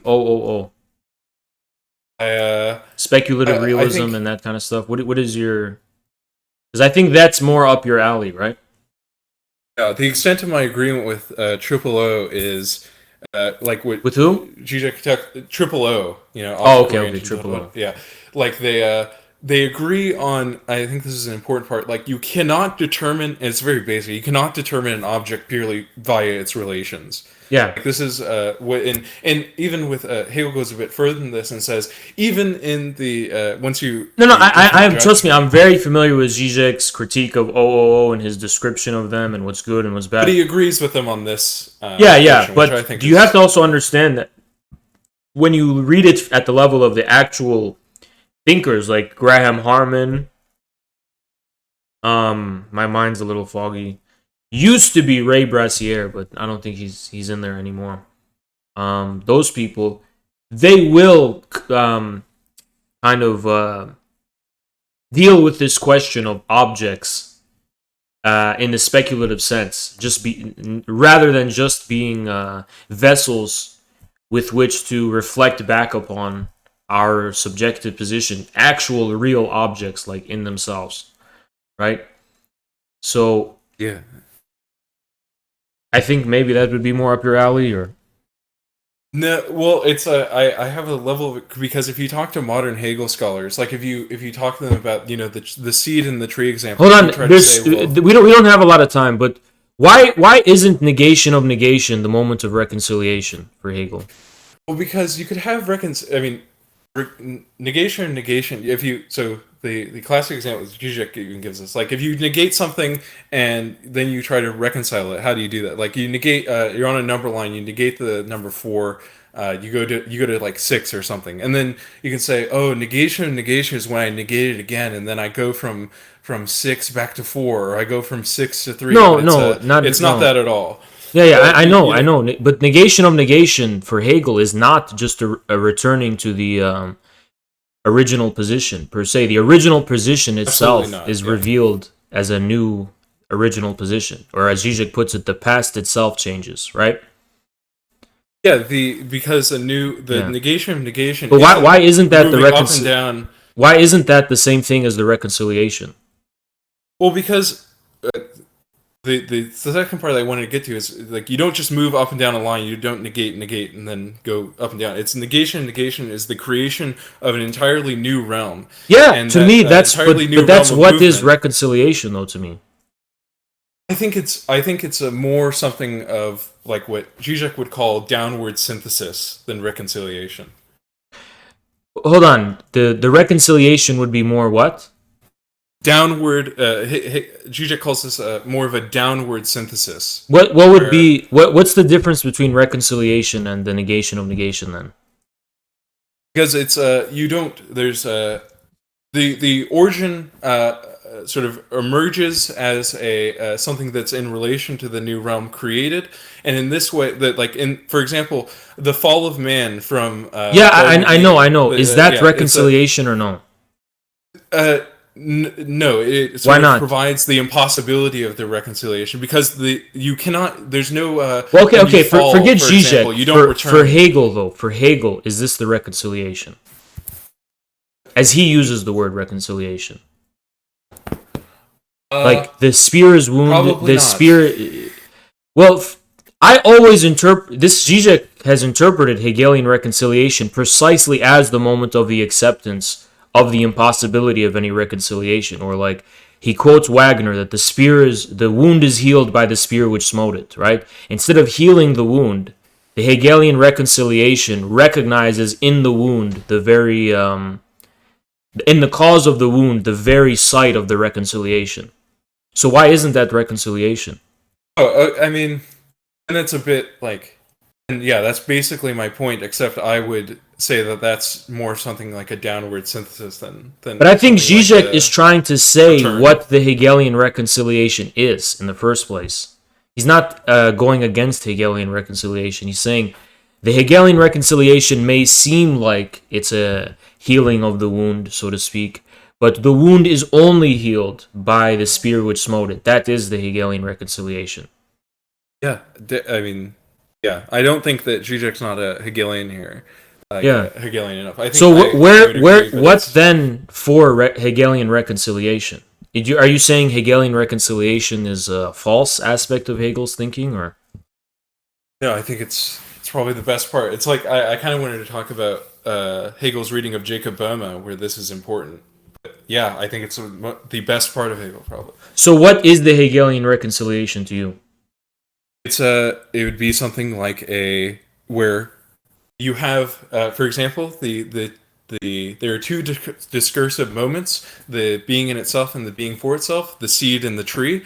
But then the seed passes into otherness, and it's like, oh, then we have lost the origin. But no, through speculative reasoning, consciousness arrives on the scene and is able to reconcile or unite these two distinct moments into. But it's not a complete reunition. But isn't that negation of negation? The otherness being the negation, right? The moment of the negation of the original self, or whatever, the original being, and then the negation of negation is the being for itself. Yeah. But that's Pretty reconciliation, much, as you described it. Yeah, pretty much. But it's a reconciliation that is that it's only reconciled when self-distancing has occurred, which I think. Yeah, of course. But that's implied in Hegelian reconciliation already. It's only a reconciliation because of that. I mean, what else could it be reconciling, right? Being, pure beingness, undialectically mediated and just in itself, right, could not possibly be reconciled because it's just nothing. It's the same as nothingness, right? Yeah, of course. So I don't think there's a point. I don't think there's like a point of contention here, honestly.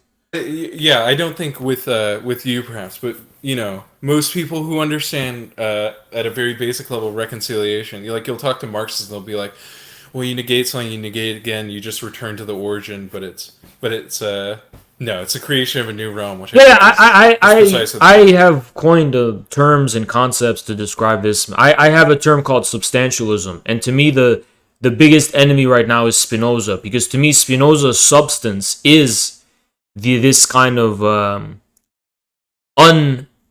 unblemished origin, right? So Marxists who make this mistake are committing, to me, the mistake of substantialism. Another maybe is Kantianism, which is the other side of the same coin, right? For Kant, you have a similar issue, but the kind of topographic inverse. So I agree, but you have to understand that I am coming from a Zizekian background. I don't agree with Zizek anymore, but to me, it's like,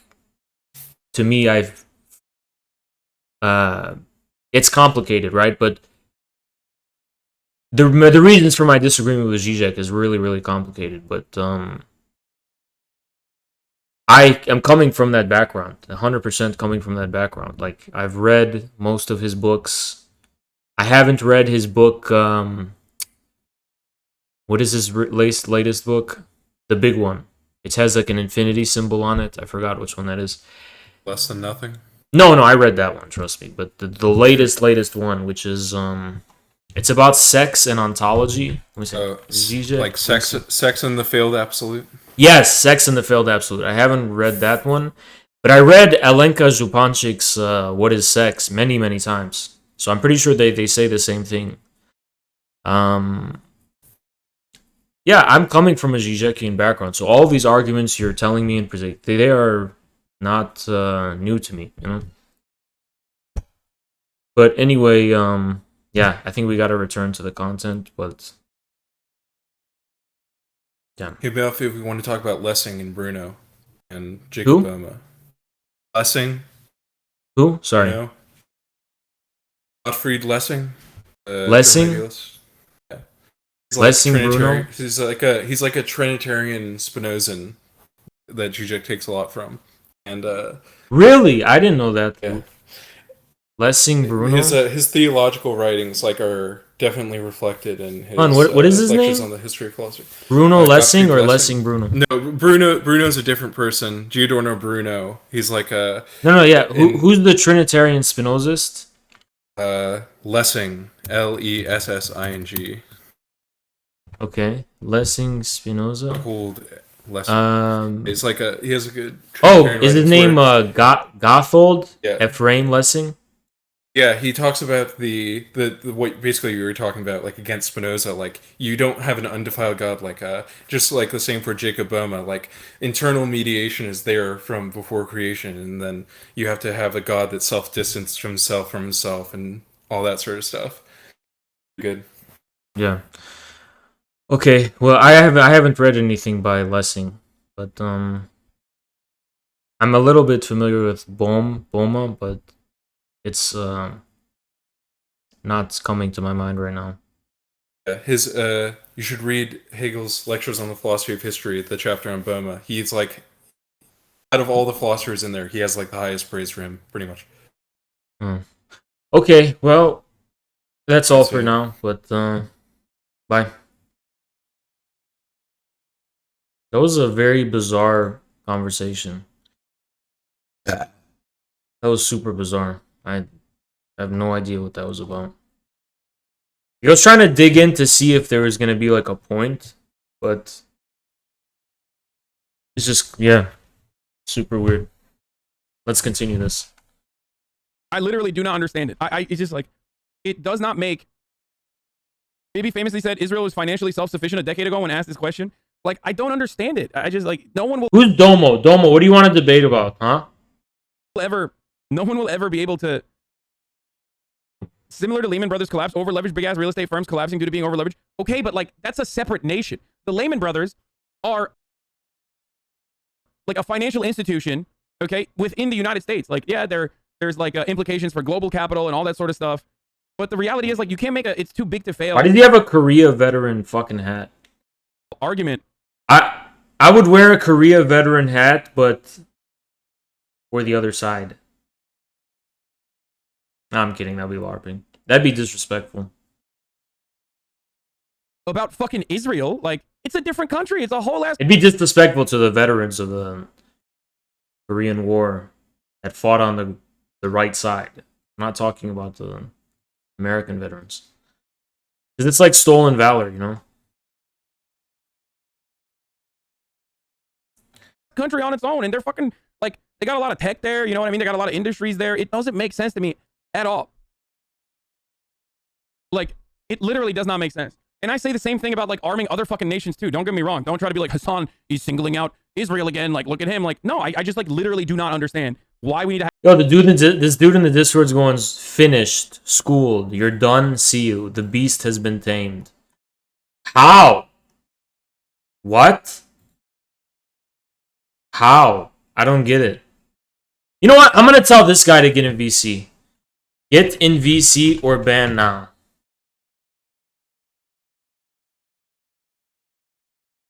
You're gonna get in VC now and explain to me what... Because the guy admitted there was no point of contention at all. So, you're going to get in VC now and explain how that is? The guy was defending Spinoza too. Who was? Spooky?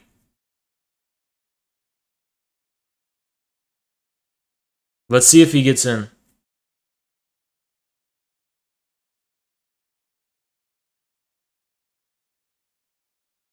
Just the guy talking shit for no reason.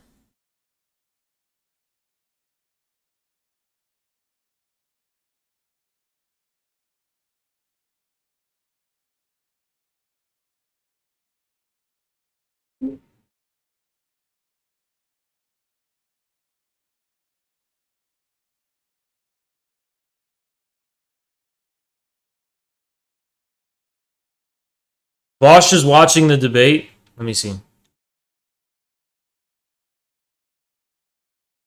Domo won't join because he's a pussy? What do you know? I mean, what do you know? What do you expect? You expect him to be a brave person? No. That's just not how it is. He's a pussy. Hold on. What is Vosh doing? Be your man. Okay, let's place our bets, guys. Okay. Yo, look at this.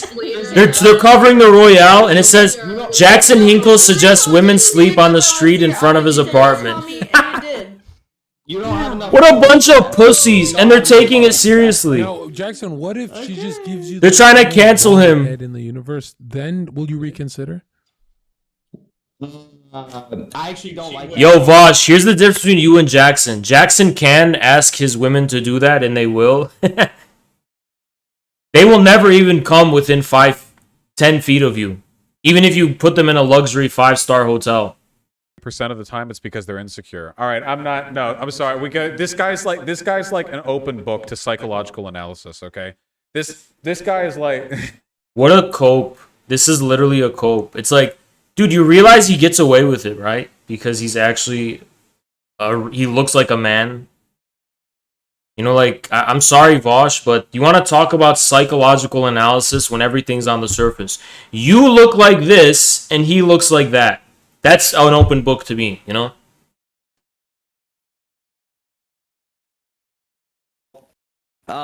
You have to look at the relationship that the United States and the leadership within, the relationship the United States had with Taiwan and the leadership within Taiwan and what they were doing to people within Taiwan during that period as well. But also, you have to assess the fact that the U.S., in my eyes, should not be providing, we shouldn't be bankrolling these countries. It's like, this is all insecurity. How? Countries and military armament. I'm sorry, Vosh. Chad men have a lot of leverage and they can get away with a lot. I know you could never even dream of that in your whole life, to get away with what me and Jackson can get away with, but that's just the truth. Why don't you bitch and cry about it? But then again, if the rumors are correct, I'm sorry, I didn't realize that and if the evidence is correct, I don't know if you're interested in the kind of women me and Jackson are. Me and Jackson are interested in very mature, adult women. That's all I can say. Oh shit, he did say country, didn't he? For escalating tensions in all the ways they are with China, this aim that the U.S. has with Taiwan is not to support any sort of defensive measures. Again, my principal concern would be the U.S.'s goal to splinter Taiwan, if not only economically, but geographically from China. Okay, so we're moving away from the idea that it's an escalation then, and we're going on to the motives behind it then, right? Okay, so when it comes to Taiwan and these arms, you say you question whether it is defensive. So I'm not okay. So no, I'm saying in general, no. I question the motives of the U.S. government in bankrolling countries in military armament and stuffing them chock full of military weapons, right? Because the U.S. doesn't just do that because we have a sincere care for a country's defensive operations. I mean, you have all of American or modern American foreign policy precedent to back that up. Wait, say that last part again. Before you definitely just heard me. I'm not gonna fucking repeat myself. Just say what you're gonna say. I just wanted to hear it. He can't remember. He just talks and hopes he doesn't get called to all of modern American U.S. This is literally soy copium. Dude, soy nerds have discovered this new cope who look like this and are coping with life. That every time they see a confident alpha male, they're just going to say, oh, you're insecure. I read you like an open book. Okay, Vosh, you act like how we act and see if you can get away with it. You can't. Defensive weapons, these are weapons that could maybe... How do you dictate that? Copium narrative spinning. You haven't played... That's all Vosh can do. The mechanism... Wait, you mean mechanism I have in place? No, that the U.S. government is providing these weapons. No. And both me and Jackson agree that CP should be illegal, by the way, Vosh. We both agree with that. I don't have... we are not insecure to defend that. And you know what, Vosh? Here's a challenge. If me and Jackson are insecure, how about we just both publish our hard drives? I can send my hard drive in the mail. You send your hard drive in the mail, and don't delete anything. What's wrong? Are you insecure? Literally any weapon be used. Don't be insecure, Vosh. I'm secure enough to do that, actually. So I hope you're secure. Like nuclear submarines or whatever. I mean, And we'll both send them to the FBI, see who gets arrested. I'll send my hard drive to the FBI, and we'll do it right now. No time to delete anything. You grab your PC hard drive, send it to the FBI, I'll do the same thing. See which one of us gets arrested. I mean, if you give tanks to a country, like, they can stay in or out of the country, you know? This is the dumbest take I've ever heard. I don't know. I'm not a fucking foreign policy advisor like Dylan. Making the claim. You're making. Yeah, you're just a fucking failed streamer who's barely getting more views than me on Twitch right now. That's pathetic. These weapons are not I never Oh! alleged that there were structures in You place. said that they were going to be used but for defensive operations I would only. have. That's what you Wait, said, Dylan. yes, You and said they're so gonna be used for and they defensive are, operations. and they So are, tell me and how they they're are. gonna be used Jackson, for defensive listen, you gotta operations. calm Tell down me. if we're gonna have Tell a me. conversation here. Tell me how they're going to be used. Jackson, they are going to Either be. concede that you're wrong, or Jackson, tell me how they're going to be used for You defensive gotta only. calm down, okay? You can't just be a Tell mini me. Haas, okay? Tell me. Look. Okay, you're not gonna tell me. You're You making the concede that claim. point. No, I don't concede the point. You're just Tell being me then. you're being Tell anal me. for no Tell reason. me. Because I am Tell telling me. you, you would need to provide me evidence that we're providing them offensive weapons for me to be like, wow, that's terrible. We shouldn't be doing that. No, the question is, how would you use those defensively? Weapons we're giving them. I've personally, I asked wait, you, yes, what structures do they have in place to guarantee that, and you but couldn't just provide because there them. isn't a structure in You place to couldn't guarantee it provide doesn't them. mean we haven't given them defensive weapons. Are you alleging that the artillery we gave them is going to shoot over the Sea of China? Yes. They're going to shoot over from the mainland of Taiwan? Is that what you're alleging? Or are you alleging that the F-16... No, but they could be weapons that are used in a military confrontation that involves the U.S. Aggression against China. Claim I made. Tell me the statement I said. You are asking me to... Look, point blank, it's a form of fucking aggression, whether they're used defensively or offensively, because Taiwan is literally part of China. It is not its own country. It is part of China. The question is, which government is the legitimate ruler of China? That's the only dispute there is as a result of the Civil War. There is no dispute about whether Taiwan is part of China. So if Taiwan tries to secede from China formally, they are, in effect, declaring war. And China's made that very clear. So why is the U.S. giving them all this military equipment? Well, because Taiwan will engage in aggression against China's territorial sovereignty. Simple as that. In place to guarantee that, Does this then take us maybe we across? shouldn't be providing them with military armament, because this is the same fucking thing we do every time U.S. empire engages an intervention in another country. So you're yelling about something that has yet to occur, and I agree politicians lie. I like how he says he can psychologically read people like an open book, and yet he has all of this like soy excitement playing Mario. Ooh. Ooh. Ooh. Ooh. What a creep. Insane. And the idea that Taiwan would lead an offensive war against China, one of No one's saying that. the second most powerful country on earth, Taiwan, that tiny island nation, No one's saying that. China, the most popular. And he hates China because China's going to take away his little video games and his chicken tendies. That's why he hates China. Like, it's unironically delusional. Wasn't Hassan making similar statements? I never actually saw Hassan's thing, but I don't think Hassan is, like, at 100 on foreign policy stuff, you know? Yeah, Hassan's too anti-imperialist for Vaush. Hassan, who defended the Iron Dome, is too anti-imperialist for Vaush. There is nothing that America could do secretly to make Taiwan want to invade China. America could give 1,000 nuclear weapons and ICBMs to Taiwan, and Taiwan would still not want to fuck with China. Any war between Taiwan and China leads to the... That's completely irrelevant. I gotta pee. Yeah, we can get Shuan head to our side. Maybe I should DM her or something. I gotta pee, guys. I'm done watching Vaush. I'm just done watching him. I gotta pee. I'll be right back. Look in my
me, man. They didn't include a fourth.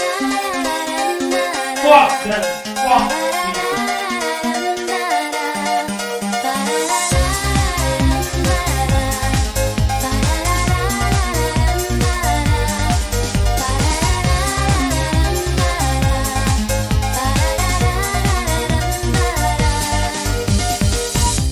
We're walking along the beach while the sun is going down. Let's get in out of reach. We're slowly leaving town. You make me believe in love, make me see without fear. And now I am in your arms and I feel love is near. I know anyone but you, boy. Oh baby, I love you. I know anyone but you. I love you. I know anyone but you, boy. Oh baby, I love you. I know anyone but you. I love you.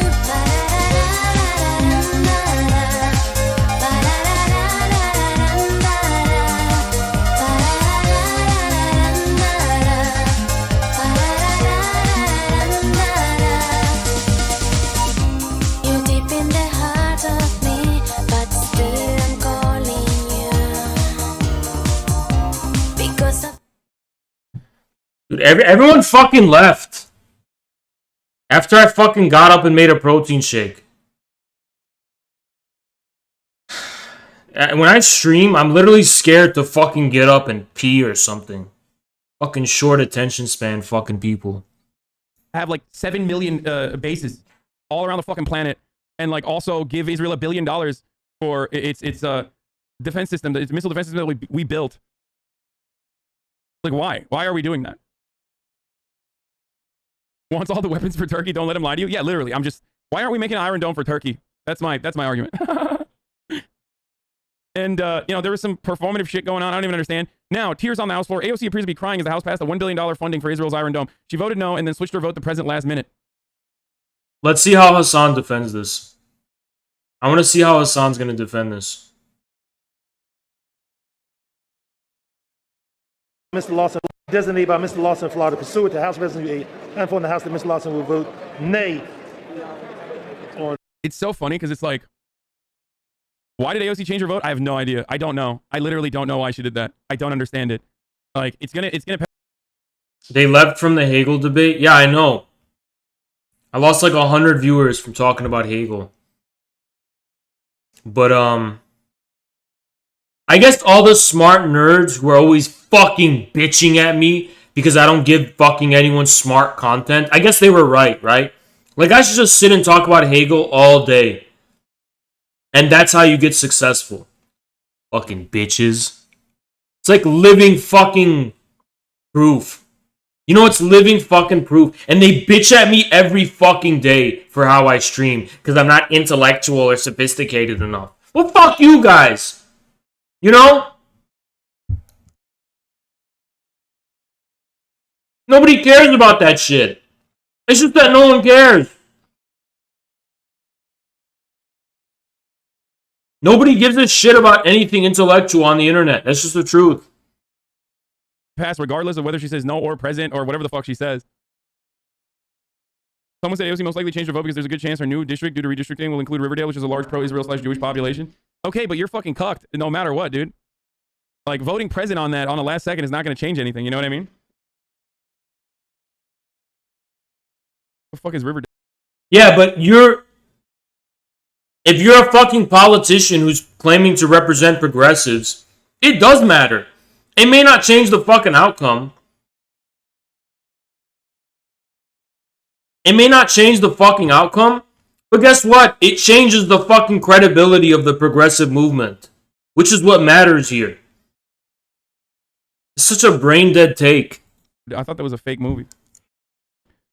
Like, dude, it passed 420 to 9, dude. The House vote overwhelmingly passed a bill to provide $1 billion in funding for Israel's Iron Dome. The final vote was 420 to 9 with 2 present. 8 Democrats and 1 Republican voted against the bill. 2 Democrats, including AOC, voted present. Like, explain this to me, dude. Explain this to me, and then when you're done explaining it to me, explain it to, like, just some American dude, just a regular dude that is, I don't know, a carpenter, okay? Be like, hey, man, we just gave... Congress oftentimes cannot reach a bipartisan... And why did she vote present? If it wasn't going to make a difference, why did she vote present? Can you explain that, Hassan? ...conclusion on anything. Unless it comes down to giving $1 billion to Israel's Iron Dome defense system. You know what I mean? It's like, what the fuck? Why do we give so much money to our allies, especially like rich ones? Like, especially ones that are wealthy. That doesn't make any sense to me. Like, Saudi Arabia is another example. It's like, why? What the fuck? Why are we giving any aid to Saudi Arabia? Cut that out, okay? Cut it out. I know present means to abstain from voting, my friend. I know that. I understand that. It's just like she wanted to make sure her record was not tarnished with a no vote. And that's gonna, it doesn't matter though, because she's still absolutely gonna have fucking ads cut out for her because she's part of the squad. Her potential new district will include Riverdale, which is a rather large Jewish population.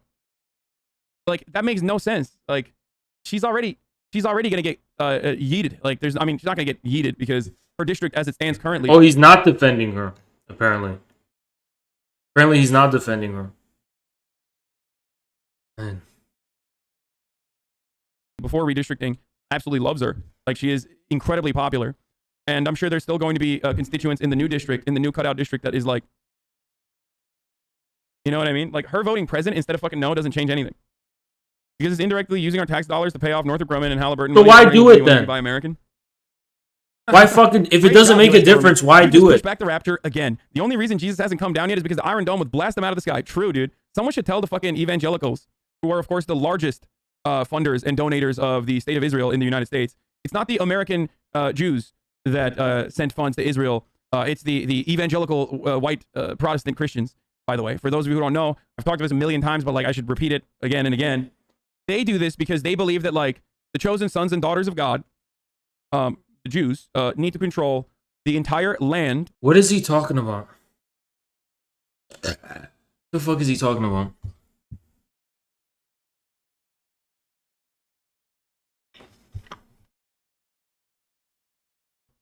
Of Israel and beyond, actually. I think it goes like all the way to like parts of Egypt too. So that Jesus Christ can come back down to earth and fight Satan in Megadoodoo. Okay? And then that triggers the rapture where all of those fucking diabetic hogs are going to be sucked up into the fucking heaven because they've been good, wholesome, white, evangelical Protestant Christians. This is a very real thing that they believe. I'm not even fucking kidding. What's up with this new word hog?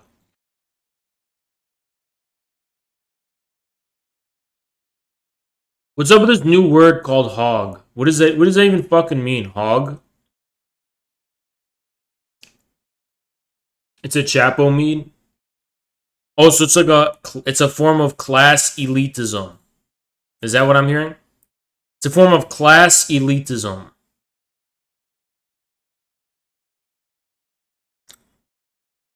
And these are the working class socialists.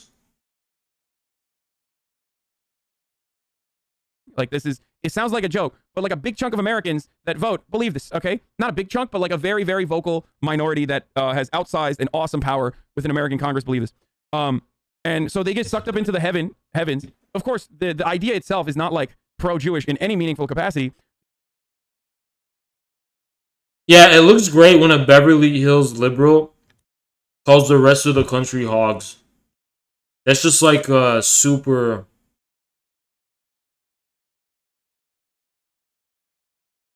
That's what socialists need to look like, you know? Because the Jewish people that don't convert to evangelical Christianity when the rapture end times comes will also burn in hell alongside people like ourselves who did not convert to evangelical Christianity. So we're all dying. Like we are destined for eternal damnation and hellfire. So the idea itself is not exactly...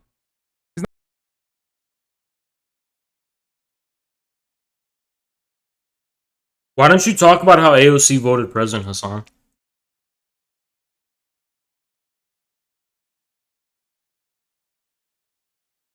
It's like this really feels like a distraction from that, you know?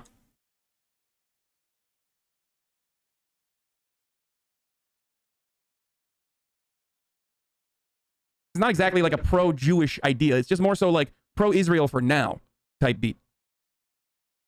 So, bro, I was a Christian fundamentalist. I believe that shit. It used to scare the shit out of me. I just don't understand how you can... But I thought AOC was the progressive leader of Congress. Aren't we going to be talking about that? Why are you talking about evangelicals? Life and like every day.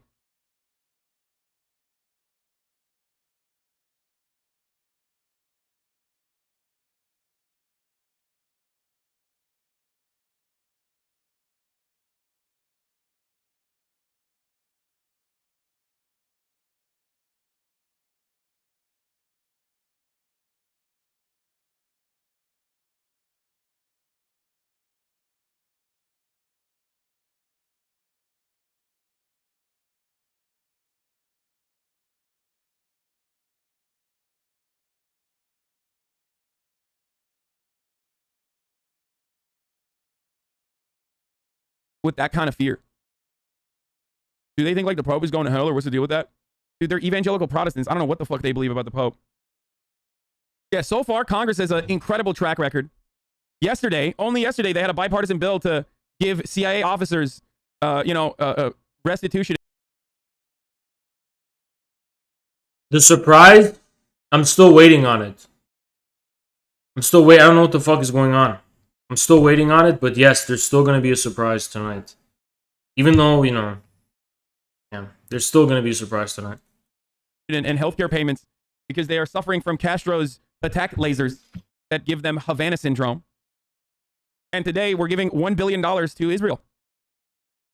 And no, Israel is not an American territory, nor is it a state or anything like that. It's just an ally, which is ridiculous.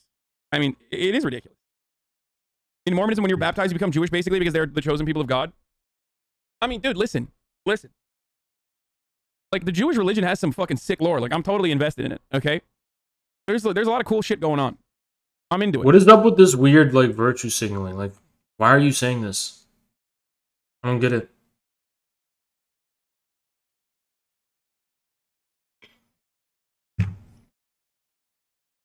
Like, what a weird thing to say. What does that have to do with anything?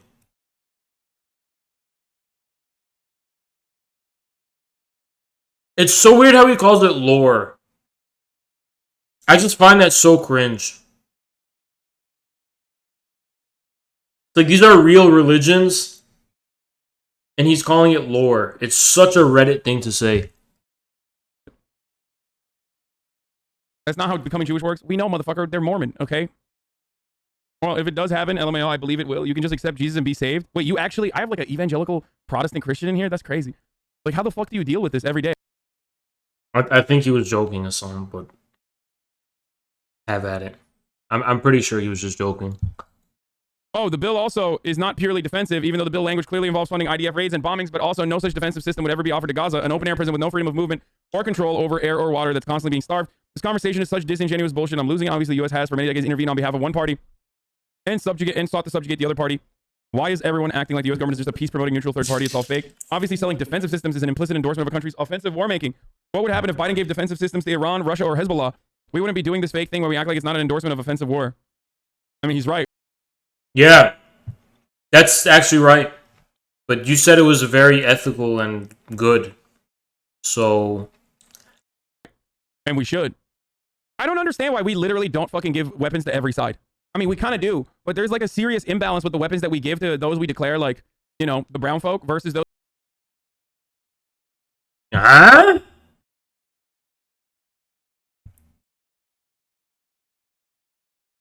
Oh, man. Those we declare on our side. Like, we literally should just start. Honestly, I mean, you double up on your investment, and then you have to sell Israel even more powerful weapons. You know what I mean? More R&D. I'm just saying, make an Iron Dome for Palestine. Make an Iron Dome for Palestine. Make an Iron Dome for Iran, okay? And then you have to give everyone else even more powerful weapons. You got to be like, oh, well, now we need, like, penetrative Hellfire. I feel like he should be informed enough to know that the Iron Dome is literally a cope and doesn't even work.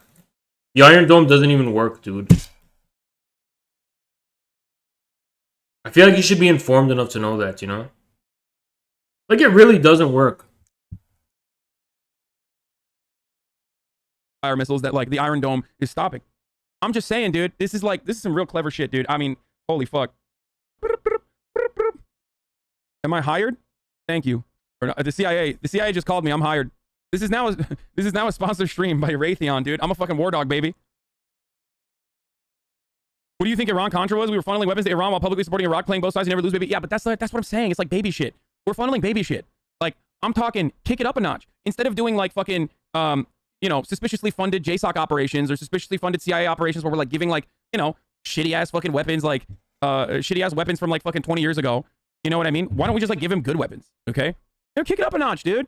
Give him good weapons. So then, because we gave them the good weapons, then we have to give even better weapons to the other side. You know what I mean? This broadcast brought to you by Raytheon Shadow Legends. Use my code Piker821 to get a free in-game nuke and a free pass to get into lobbying with powerful in-game officials.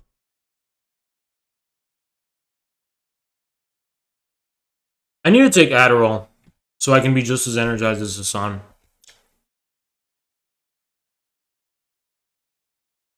But I'm eating right now. Give me a sec. This stream is super low energy right now, but because honestly, when people leave the stream and I have low viewers, I just get low energy and I'm just like, it's not even worth it. May as well not even try. It's like a self-defeating cycle, you know? I'm in this self-defeating fucking cycle where it's like, start the stream late and because of that I get lower viewers, but I hate it, dude. There's nothing that energizes me more than getting a ton of viewers. I'm gonna be honest. If I get 1K viewers, I'm fucking ready to go 8-12 hour stream. When I'm getting low viewers, I don't really want to stream. You know? That's the thing. I really just don't. It's because the Hegel guy was not content. I know, but I didn't think it would last that long, you know?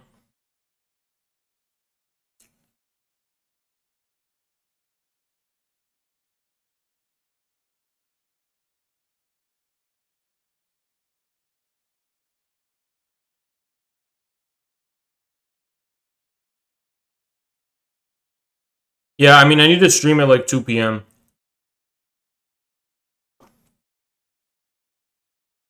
500 views is low? It is low. Honestly, it's low. It's low as fuck.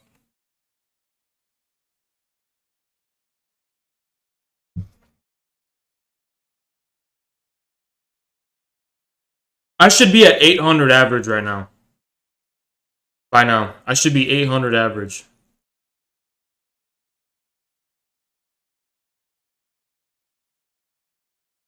Yeah, I don't need advice, guys. Trust me, I don't need fucking advice.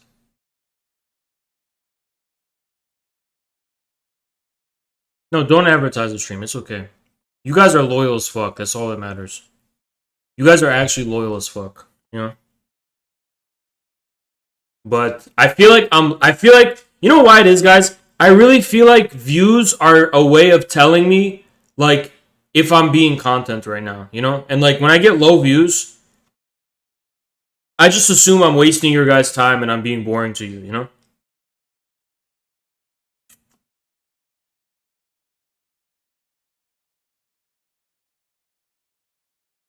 That's the truth. It's like a way of telling me, yeah, I should just go.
Call Jackson?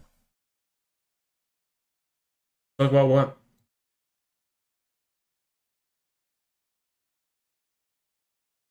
I don't know when the Jimmy Dore thing's happening. I don't know. I have no idea. I have no idea. Hold on, I'm messaging someone. See if they can come give me content. I know anyone but you.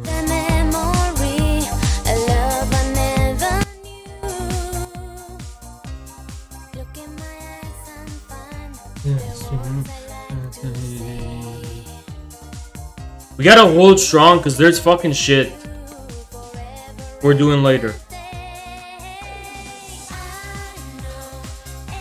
How would Jackson make Kissinger blush? What a stupid fucking thing to say. Dude, reacting to Vosh isn't good content. Just shut up. I know what I'm doing. I tried reacting to him. And that's how we got in this fucking ditch we're in now. Because no one liked it. It's not content. No one wants to see him. And I know, you know how I know that? Because I don't want to see him. That's how much I know that. I don't want to fucking see Vosh.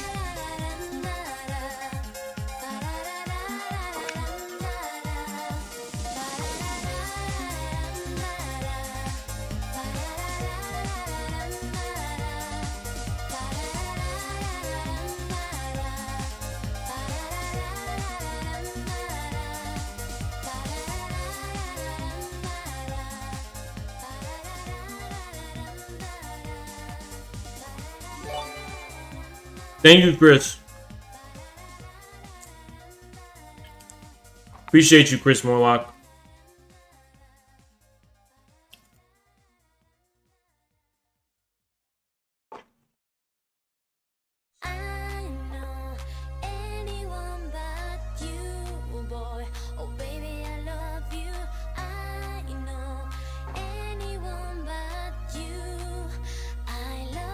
As soon as I finish my rice, I'm free.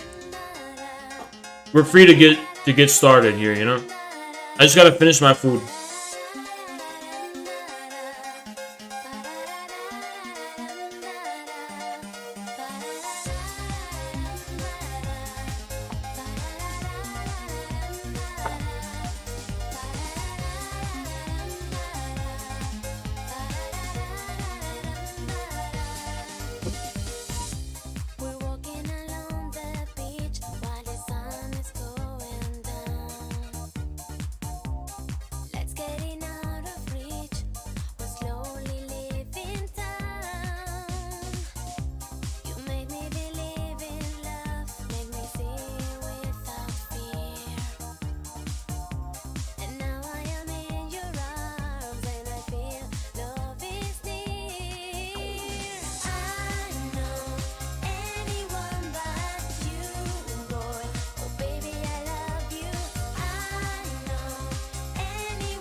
We're gonna watch Dr. K talk about porn.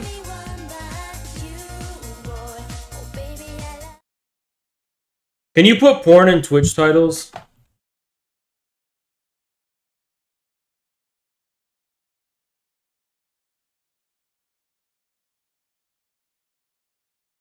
You can't put it in the title? No, just P-O-R-N, the word porn. Are you guys stupid? I didn't mean actually putting fucking porn. I meant the... You guys are so fucking dumb. The word. No? Dr. K. Why? You can't. You can put... Because Dr. K is going to talk about it, is why. It's in the health effects.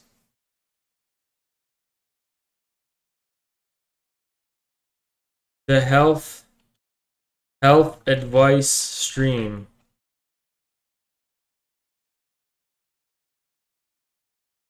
Why adult content is bad for your brain.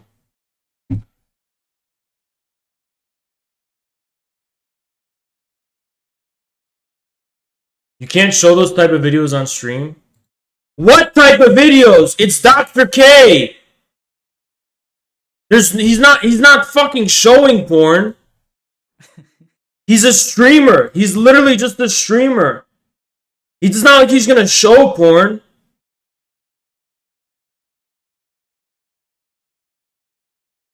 Why wouldn't it be allowed? Literally, why wouldn't it be fucking allowed? That's so stupid. That's... whatever. So what you're saying is that we need a healthy gamer OnlyFans? Okay, hold on. Let me increase the volume.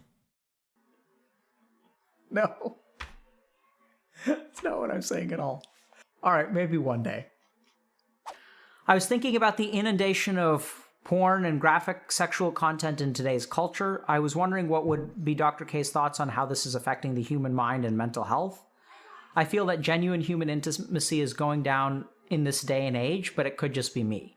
Sexuality is something so common and frequent to humans naturally, however, that it just seems natural that in the internet age it would be everywhere. However, I feel that, as I said, this is affecting human intimacy, and it, at least in my eyes, seems to be making sexuality and sexual experiences not as special or exciting as they should be. Just some thoughts from the community. Would love to hear people's ideas. Okay, let me think about this. Oh man. So I think this is such a complicated question. So the simplest questions actually have the most complicated answers because it depends on what level you want to talk about, okay?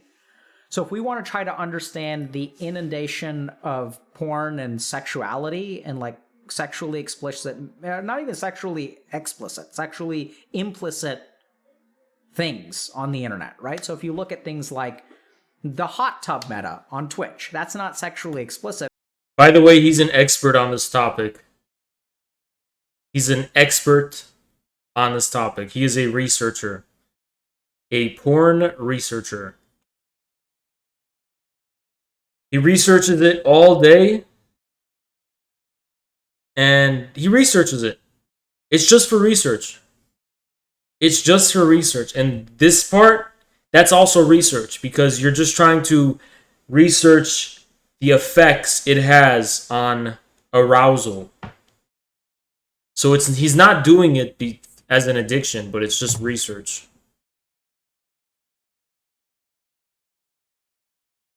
It's all research. But sexually implicit. So we are absolutely being inundated and bombarded with sexual stimuli. And so the question is... He's investigated it, trust me. He's investigated the effects and everything. What does that do to us?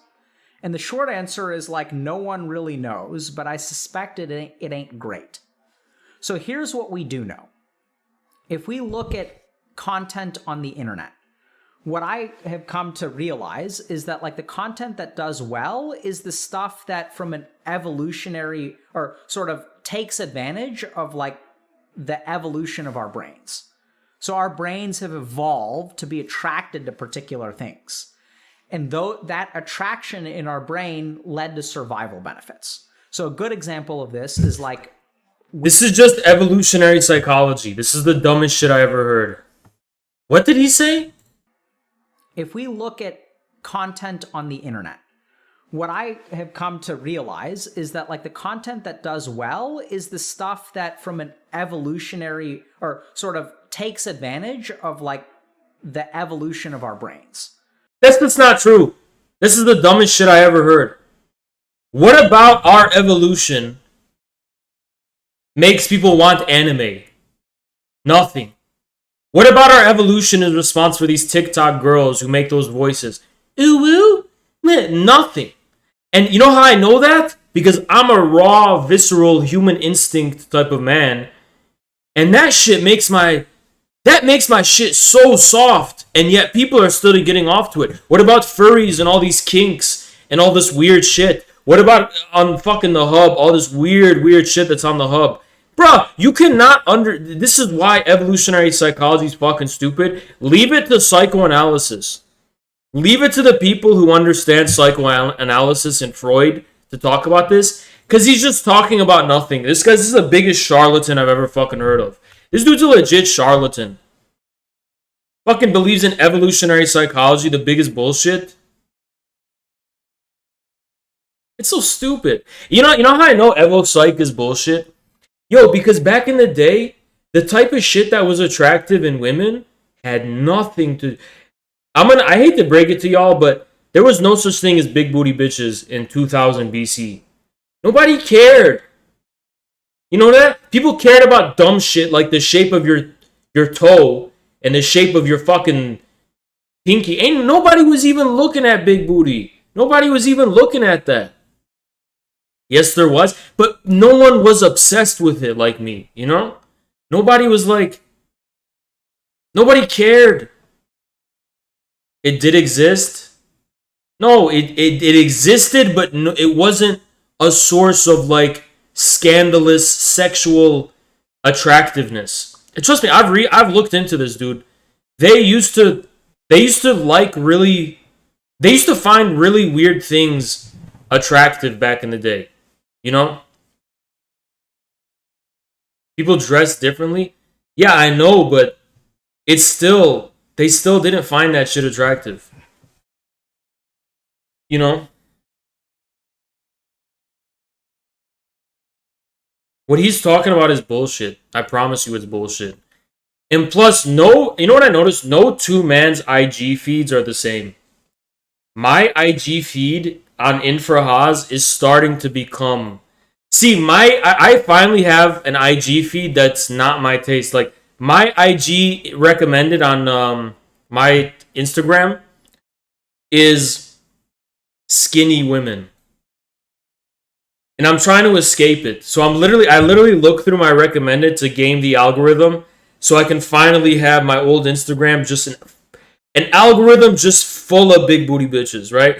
Right now, it's like Darwinian selection. I only have skinny girls, and I look for the thickest one of the bunch, and I click it and go on the profile just so the algorithm knows what I want. And the more I do that, the more the algorithm gonna start showing me what I am really looking for, you know? I'll go on their profile, click a few of their pictures. I'm doing it right now. Just so next time the algorithm knows what I'm looking for, right? For algorithm. And because it's just showing me like super thin girls, or to me thin, right? And that's not what I'm about, you know? So our brains have evolved to be attracted to particular things. And though that Thank you, Sauce Cook. Appreciate you. attraction in our brain led to survival benefits. So a good example of this is like we're attracted to high calorie density food. So we're attracted. Okay, you know, he doesn't know what he's talking about. He doesn't know what he's talking about. He just doesn't. To food that is like, you know, sugary, fatty, delicious, right? We call it delicious. Like food that is like low calorie is not usually considered delicious. And so then what happens is our body has evolved to have a preference for this one thing because it used to be a survival advantage. And then we started making like, you know, Twinkies, and then suddenly people are now dying of diabetes. Yeah. Because their body has evolved to tell them to like eat this unhealthy food. And what we have is we have industries that have adapted. You know, evolutionary psychology is literally just tautology after tautology. We like the things we do because we are evolved to. Why? No, just shut up, dude. Such a simplistic, stupid fucking explanation. It's not even simple enough. It's just, yeah, he just parrots mainstream random shit. The reason people have diabetes is because we've evolved to like sugar. What? Such an odd way of putting it. To this evolutionary preference like fast food, right? So like we have calorie dense pizza, all this kind of stuff. Bro, you guys want me to show you the most beautiful women in Qajar, Iran?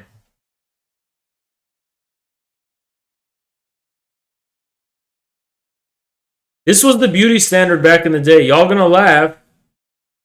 Don't laugh, guys, because don't be immature about it. Men literally killed themselves for her. They literally killed themselves for her. This was like the most attractive woman. And y'all are not gonna fucking... I know y'all are gonna start laughing. You're not gonna believe me. But I have all the receipts. People, you have to understand how wildly beauty standards change across history. Because it's nothing like now. Yeah. Y'all, don't laugh. Don't laugh. I'm not lying. I'm not fucking lying. It's not even a joke. It's not even a joke. I'm not even joking. People literally killed themselves because she rejected them. And she was literally considered the most beautiful woman in the land. In the 19th century Qajar dynasty. I'm not capping. I swear to fucking God, I'm not capping. I want Dr. K to fucking explain this for me. Dr. K, explain this. Why was this the most attractive female at the time? And it was. It objectively was. Wahyat Allah, from what I've read, this is true. Wahyat Allah, unless they were lying at the time, or unless historians were misrepresenting it. Wahyat Allah, wahyat al-Quran. This was considered, according to them, like the beauty standard at the time. And unibrows were considered very beautiful. Unibrows were considered very beautiful, and mustaches used to be considered beautiful. I'm not even lying. I'm not even fucking lying. In the Middle East, back in the day, before Western beauty standards, yeah, this was considered very beautiful. Dude, you guys have to understand. And look at Cleopatra. Cleopatra was considered very beautiful. Modern recreation. She was considered like the most beautiful woman at the time. Cleopatra. I'm sorry, she's not necessarily hideous, but this is not... beauty standards just change. They just changed. Okay? They just don't make sense to us. But at the time, that's how it was. But she's not bad, but this was considered like the most beautiful woman ever.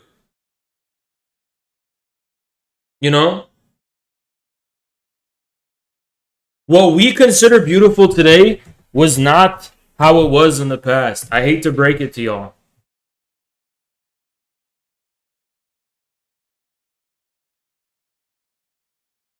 You guys got to understand that this was considered the most beautiful woman at the time. Beautiful today is like... I always use this as an example, not because I consider her the most beautiful, but just because it's like an example of our current beauty standards. And she is very stunning, let's be honest. She's absolutely stunning, but yeah, her. Like this, like the big eyes and the way this is considered today like very beautiful,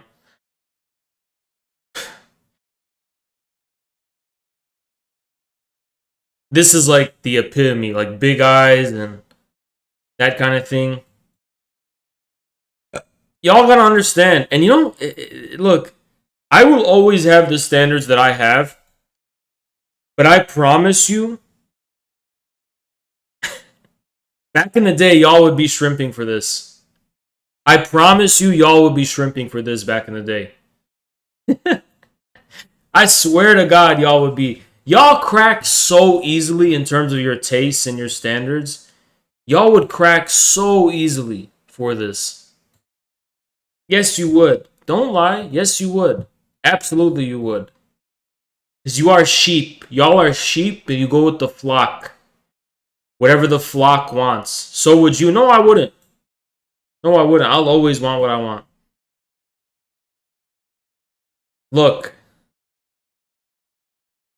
This is what. So, Dr. K, can Dr. K explain? Dr. K, if you're saying that porn only appeals to our evolutionary instinct, this is my open challenge for Dr. K. Hey, Dr. K, if porn is just about our evolutionary instinct, why was this considered the most beautiful woman in all of Qajar, Persia, and maybe the whole Middle East in the 19th century? Can you explain that with evolutionary psychology, please? Because if that was true, then you would think all porn is just showing this. Women with mustaches. None of the Twitch girls you thirsted for have been thick at all. That's not true. That's not true. You don't even know what you're talking about. That's not even true. That's not true at all.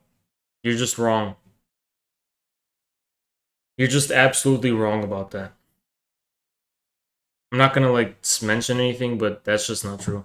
You probably would say that it was because it was her fat and a lot of hair was considered healthy. So why isn't that the case today? If it's universal and it's based on evolution. No, it's not true, Gaga. You don't know what you're talking about.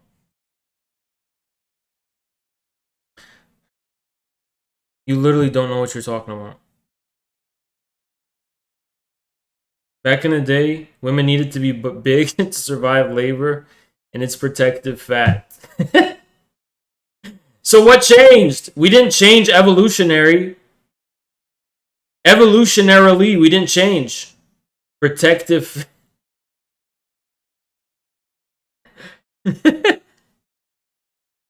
Yo, let me find more photos. Qajar. She was considered the most beautiful woman. She was the beauty symbol of the 19th century.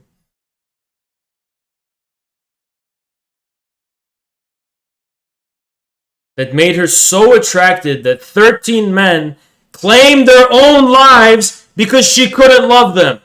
The truth is, yeah.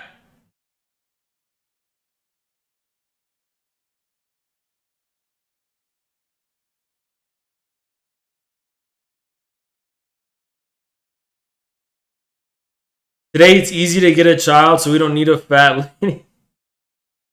Bro, but we would still be attracted to it based on evolution. He was the third 13 men. Oh.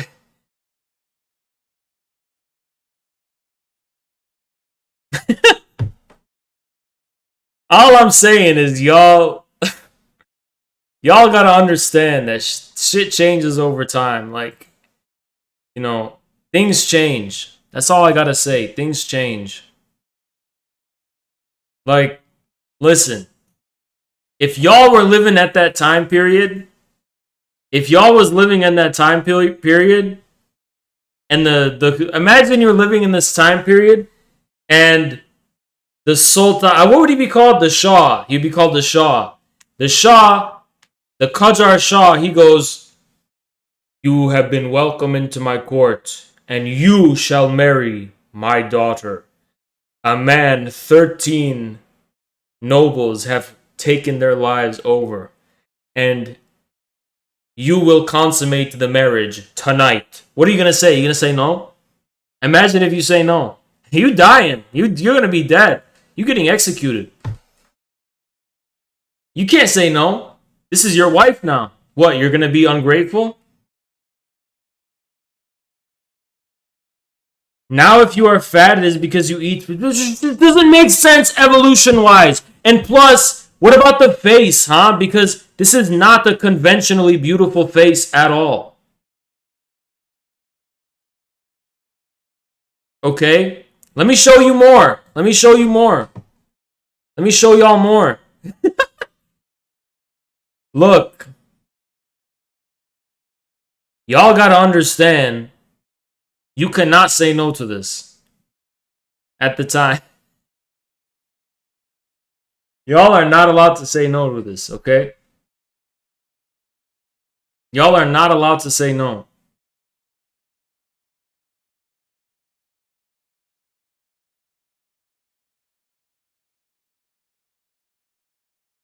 Masculine features were appreciated in women. Besides, feminine features were appreciated in men. So women were with heavy eyebrows and mustaches. I still like the eyebrow thing, but that's too far. And there was attractive because many women were using mascara to strengthen their features. Men were trying to be slim and delicate. Oh, can the evolution people explain that? Although this increased interaction with the Western world changed beauty standards, there was a woman who should be mentioned when talking about Persian beauty in the 19th century. This was the Kim K of the time. You understand? This shit is not fake. No, it's not fake. That shit is not fake. I'm telling you the truth. Y'all rejecting the truth because you can't even accept the red pill.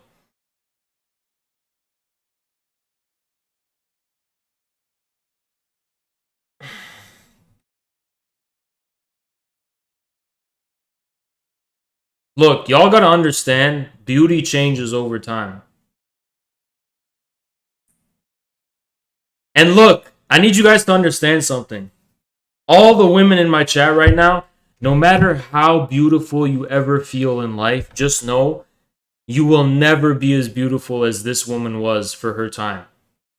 You will never have 13 men take their lives because she rejected them. You can literally get all the surgery you want to become the most in our time, but if you got sent to a time machine, you would literally be so ugly in the 19th century, and this is what would be beautiful. Just remember that. Just remember that. Maybe they just had no better options, and the rest of the women were even ugly.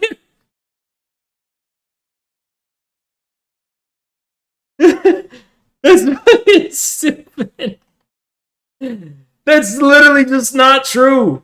Middle Eastern women are the most beautiful on earth. So no.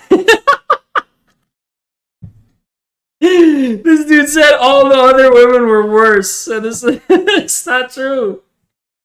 That is just not true, dude. That is just not true. You don't know what you're talking about.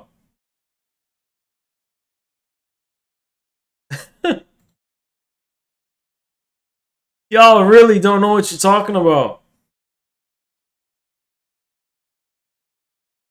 Okay, who's this? Okay, I can get down with this. This is another Qajar princess. But I think this is a fake one. So I could understand this, right? I understand this one. But I don't think that's real. Where's this at?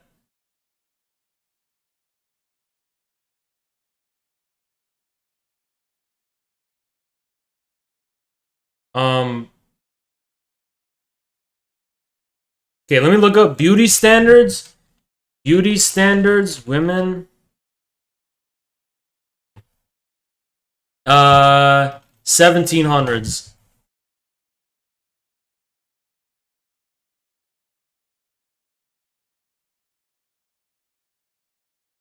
Okay. I'm just not impressed by what I'm seeing. Look, this is just... Okay, let's look at the 1200s. Middle Ages. Women's beauty standards in the Middle Ages. So this was the Middle Ages. Hey, Dr. K, explain this. Explain that, Dr. K. Go ahead. Yo, Dr. K, explain that.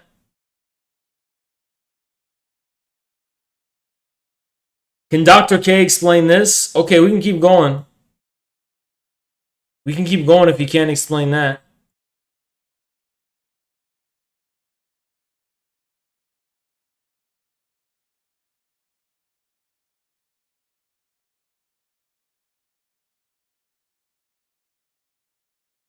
Yo, Dr. K. Yo, Dr. K. Explain that.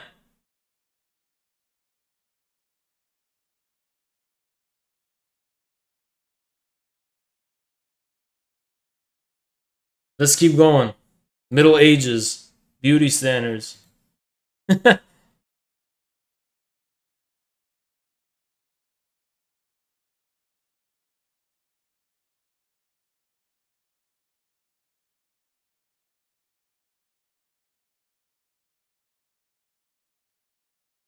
Where's Dr. K? Hold on. I need him to see this.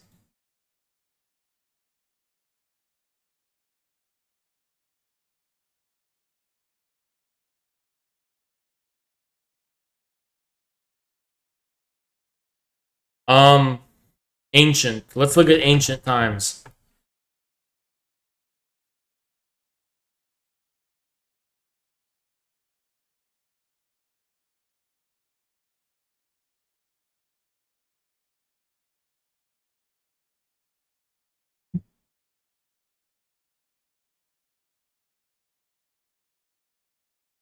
I can't show this to TOS.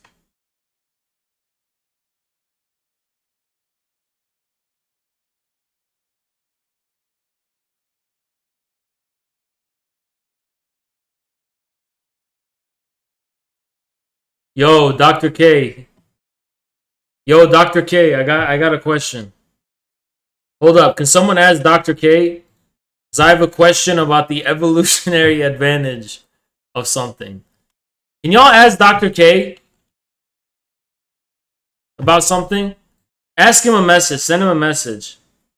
Because this is apparently the most beautiful woman of all the land. This was the most beautiful woman in all the land. I want to know what Dr. K has to say. What's the evolutionary purpose? Yo, Dr. K. You guys getting him?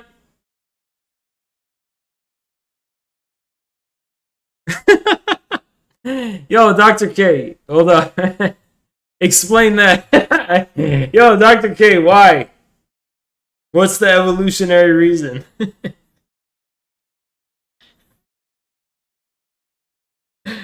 Yo, bro, Dr. K, why was this beautiful back in the day?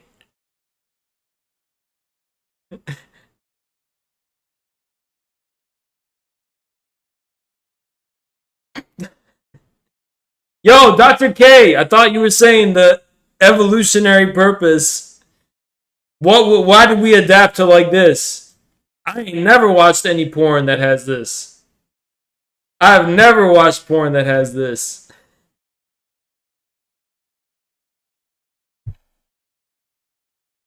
Can he explain?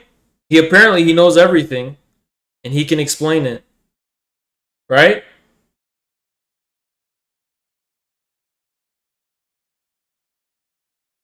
Apparently he can explain it.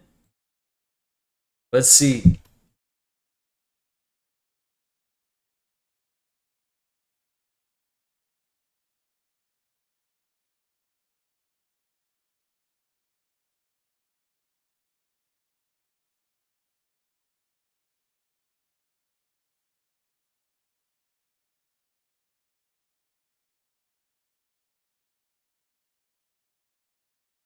This was considered the most beautiful woman in the Middle Ages. I'm not even kidding. Funeral effigy of Eleanor of Aquitaine, said to be one of the most beautiful women of the medieval age.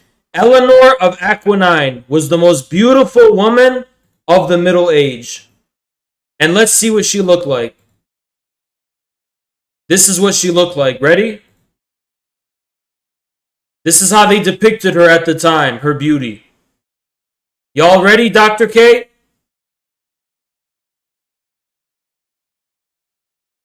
This is a picture of her.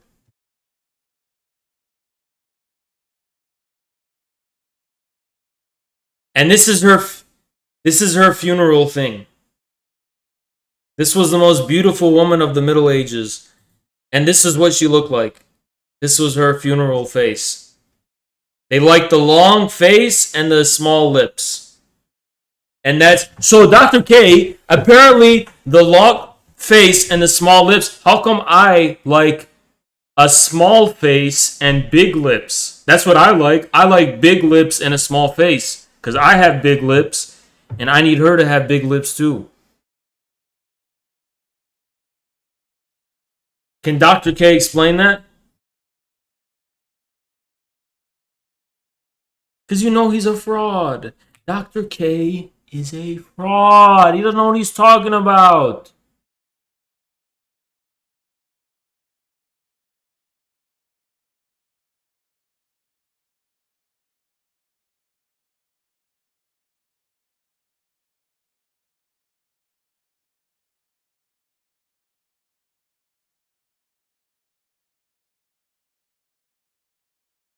And did you know they didn't even like big titties back then? Did you know that? Did you know that they didn't even like big titties back in the day? They didn't even care about titties. Nobody cared about titties and ass back in the day. They cared about dumb shit like the fucking width of their wrist. Stupid shit like that. They didn't even care about big titties and big ass. They didn't care. But Dr. K thinks that this is of all time. No, it ain't. I had pizza last night. It was delicious. I hadn't had pizza in a while. And I ate like 1,000 calories.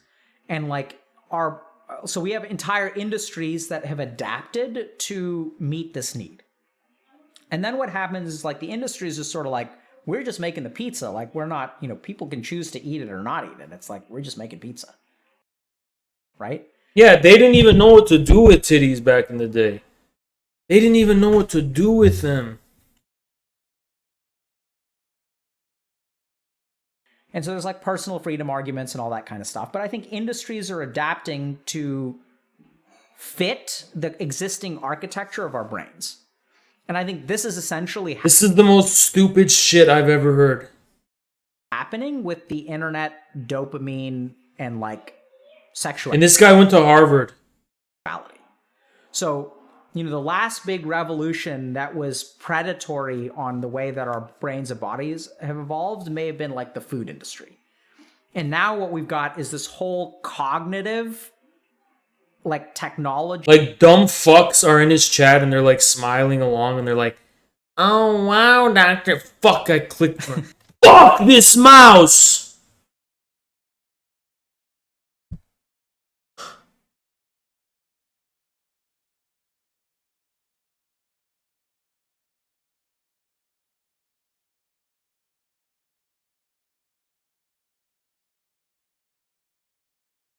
I don't even know where I last left off. I don't even know where I last left off.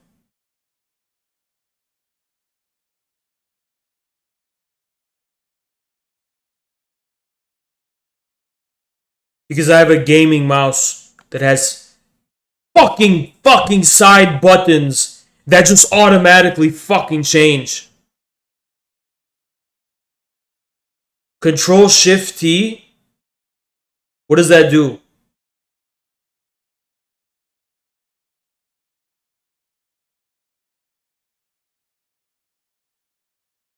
Yeah, but it didn't save the timestamp. I have the page back, but not the fucking timestamp.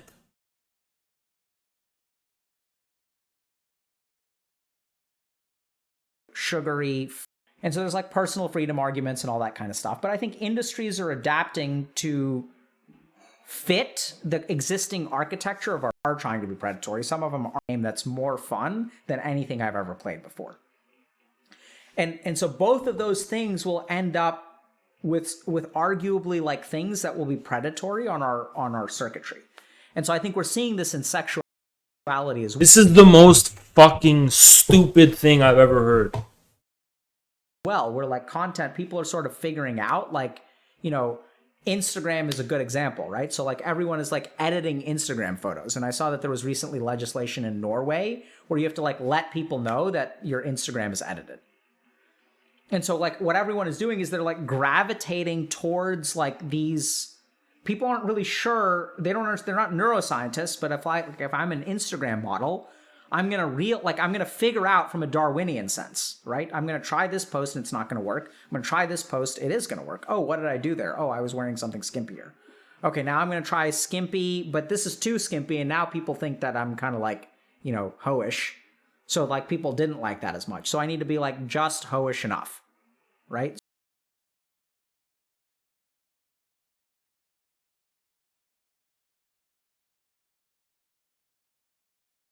So that's sort of like the idea behind and they figured this out. They figure out like how the brain is wired and what leads to the most kind of like pull. Why do you have to talk about the fucking brain is what I don't get. I don't get why you have to talk about the fucking brain to talk about any of this. What does the brain have anything to do with it? So some of the impacts that we're seeing are, we're seeing things like pornography addiction.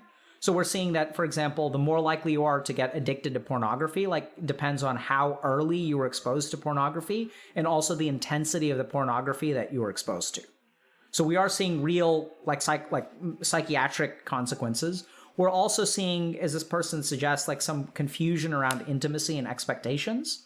So a lot of people who, grow up watching porn will have particular expectations of what the appropriate response is. So I one time had a patient who told me that they were unable to have an orgasm when they masturbate. And as I talked to them, I realized actually when they masturbate, they are having an orgasm. It's just in the pornography, there's so they used to say that I can get to the first part of orgasm. I was like, what do you mean the first part of You must be talking to a woman because there's no first part. You just come and that's it if you're a guy. Now, I don't know what women are talking about. They have parts. Part 1, but it's stupid to me. That's why I just do 5-minute doggy, because I don't care about your dumb fucking stages of orgasm. It's too complicated, and it's not worth it. Why don't you grow up? Just learn how to have an orgasm in 5 minutes. Orgasm. And they're like, well, I get a small amount of ejaculate, but I don't get to the full ejaculate. I was like, what do you mean the full ejaculate? And then I realized that when you watch pornography, there's such a copious amount of ejaculate that this person had what I assumed to be a normal ejaculation. I still remember I looked up I still remember after an appointment, I looked up what is the average amount of what is the median amount of human ejaculate in milliliters. And so pornography had given them this idea that orgasm is this just explosion of buckets of ejaculation. That's how it is for me. I don't know what you're talking about. That's how it is for me.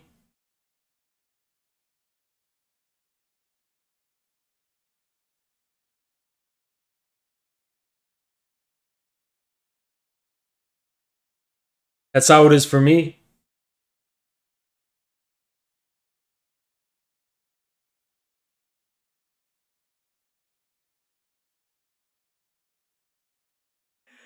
And they just didn't understand that, right? So they would actually masturbate and they thought they were busted in some way.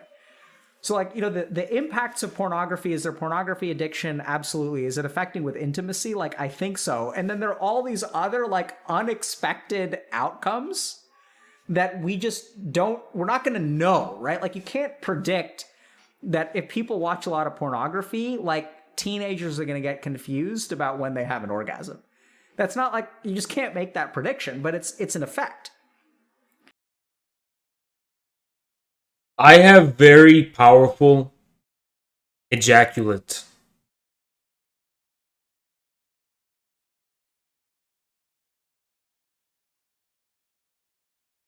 Very, very powerful.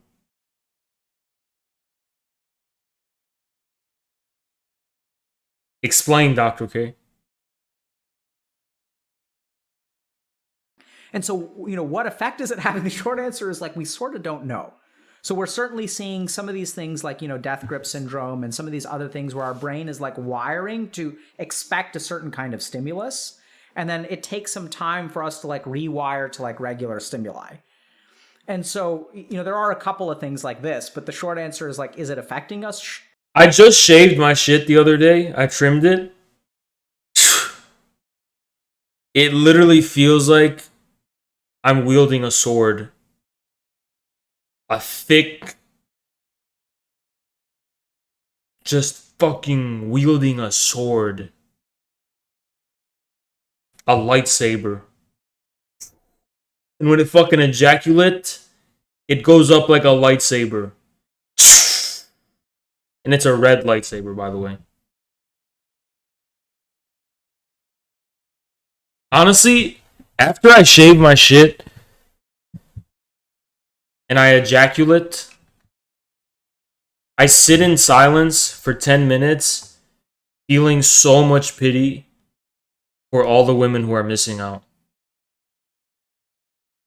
on this, because my shit is beautiful, actually beautiful, and powerful.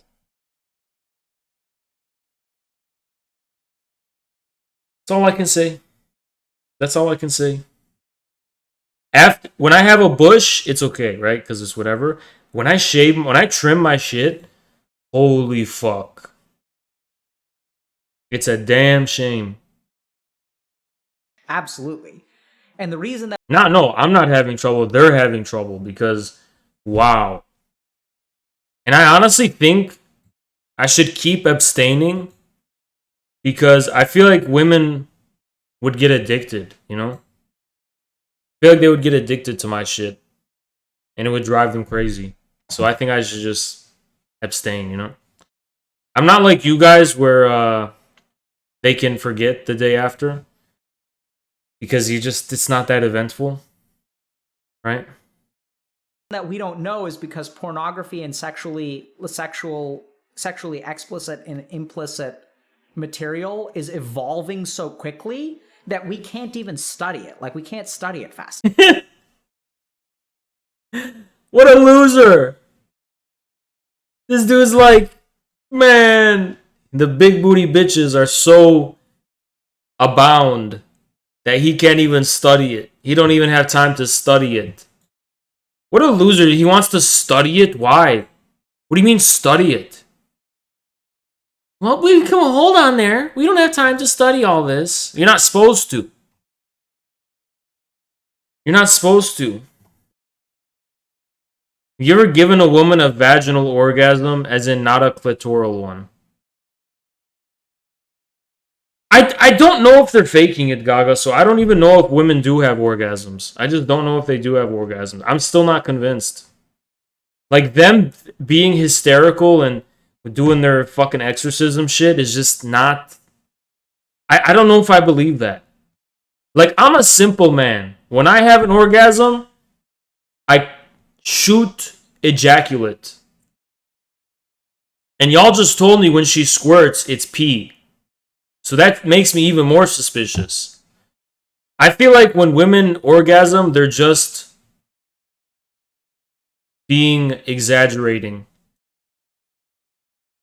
You can feel around your dick if they're coming. You mean like they're shaking?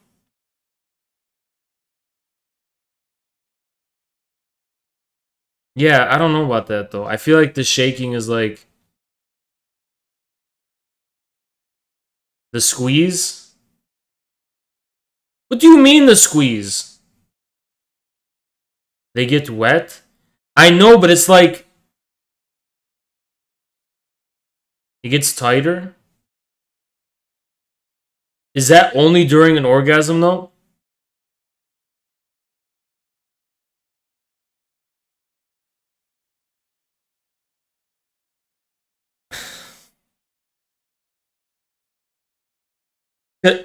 When women saying that it gets looser when they orgasm? Yeah, that's what I'm saying. There's so much fucking stupid ambiguity. You guys don't even know what the fuck you're talking about. You literally don't even know what you're talking about. Shit squeezes and contracts. It doesn't seem like there's that much of a rhyme or rhythm to that. To me. That's what I mean. It doesn't seem like there's much rhyme or rhythm.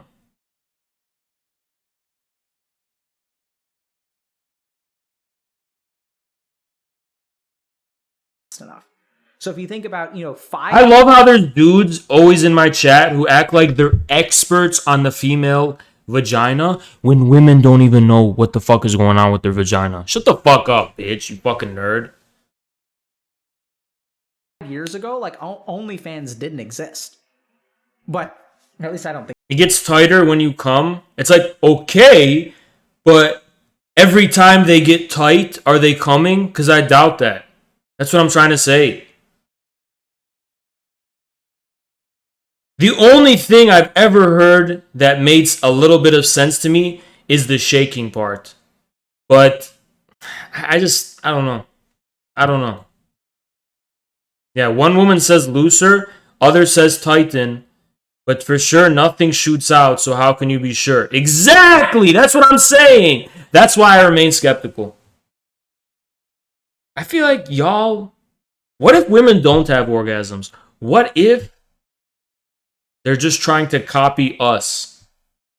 What if they just don't understand the meaning of nut? Even if women have orgasms, whatever that means, y'all do not nut. You will never understand nut. You will never understand the power of nut and the power of post-nut clarity. Y'all don't, you will never I don't care. You can say you have orgasms and all that shit, fine, but you don't have nut. It's not the same as us. It's not, you don't get, I feel like you just don't get that satisfaction. You just don't get that satisfaction. think so. Maybe it did. But now what's happening is, like, I'm sure that OnlyFans... No cap, a big key is blushing, reddening in the upper chest. You're just talking ambiguity. Again, more ambiguous shit that can correlate with a bunch of other things. And the parasocial element of OnlyFans is going to create intimacy issues in real relationships. Dude, the truth is that soy males act like they're experts on women. Not because they've experienced anything that, like, confirms it for certain, but because they just feel like they have to know a mystery. And let's be honest, it's a mystery. It's a mystery to most women. And if they're not telling you it's a mystery, it's a lie. If it's a mystery to most women, what makes you think the soy males know? What makes you think they know? They don't fucking know. They squirt, bro? Yeah, and I just learned yesterday that it's all pee. You guys told me it's all pee. And you gave me different percentages too. 25% pee, 50% pee. I think if it gets tighter and wetter at once, it's an orgasm. Okay. It's like her shit has to be wet though. The whole time. Why would you just trust chat in regards to a woman's squirt? Because I looked it up on Google the day of, and literally Google said we don't know. Google said scientists are still debating it to this day.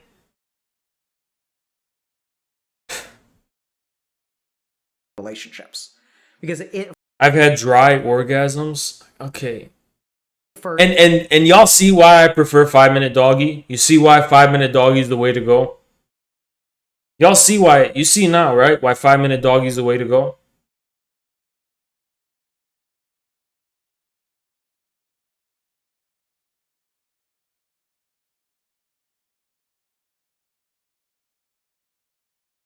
You know, for a long time, partners have always been concerned about... What was I saying? Oh yeah, OnlyFans. So, you know, partners for a long time have been concerned that, like, oh, if my partner watches pornography, like, it feels like they're cheating, right? Like, partners have all, like, been concerned about, you know, watching pornography and, like, you know, whatever. And then, like, I think that there's an emotional component, there's a parasocial component on OnlyFans. It's all external stimulation. You can do it dry. Which is going to exacerbate. Women are so... That's what I'm saying. They can get orgasm by giving you head and anal. I feel like women, I'm going to expose women right now. I feel like they just selectively make up or exaggerate when they orgasm to control men.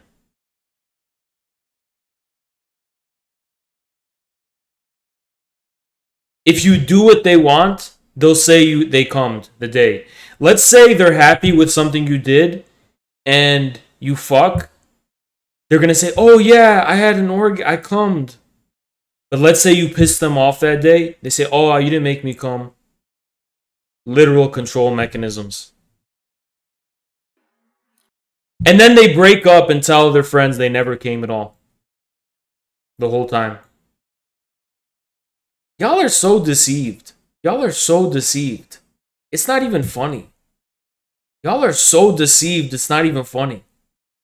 And you believe it too. What a bunch of cucks. You literally believe it. Those kinds of feelings in the people who are like are vulnerable to them. Girl, he never made me pee. Yeah.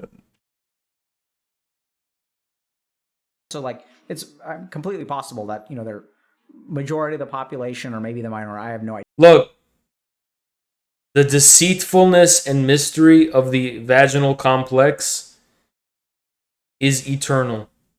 We'll be totally fine with, you know, someone donating 100 or... This is the difference between me and women. My shit is proven empirically. When I come, when I nut, it's proven empirically. Science, measurement, exactitude, precision.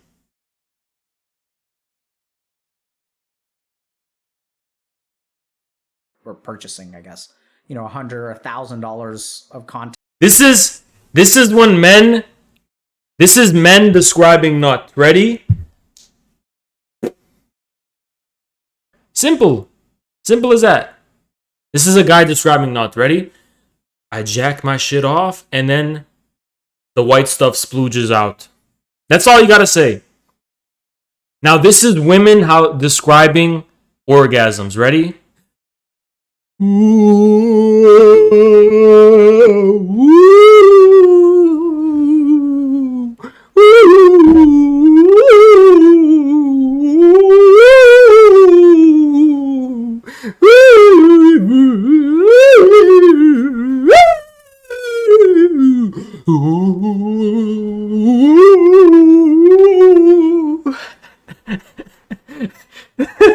It's so true. It's so true. Oh my god. Women exposed. Y'all exposed.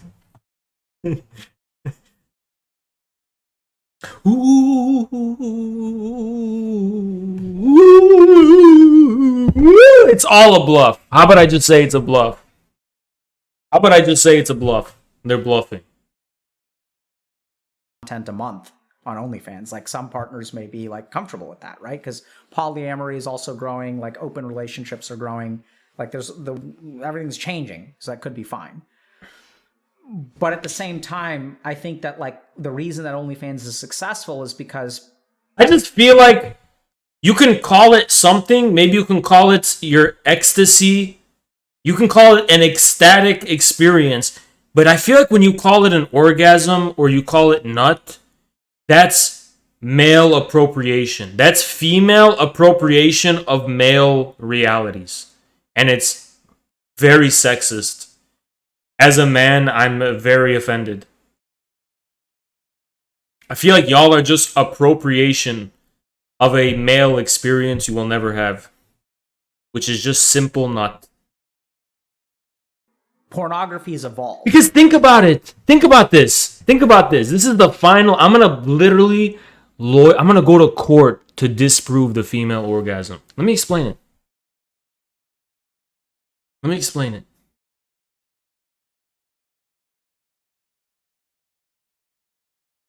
After we as men come, is there anything but God on our mind? What's on our mind? We say, Shaitan, step away. And we only think about God. Shaitan, be gone. After we nut, we say Shaitan, be gone. After women nut, there's no difference in terms of the dirtiness of their thoughts. Explain that. Explain that.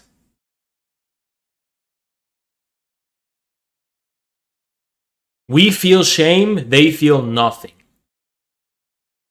It's the same thing as before. Nothing changed.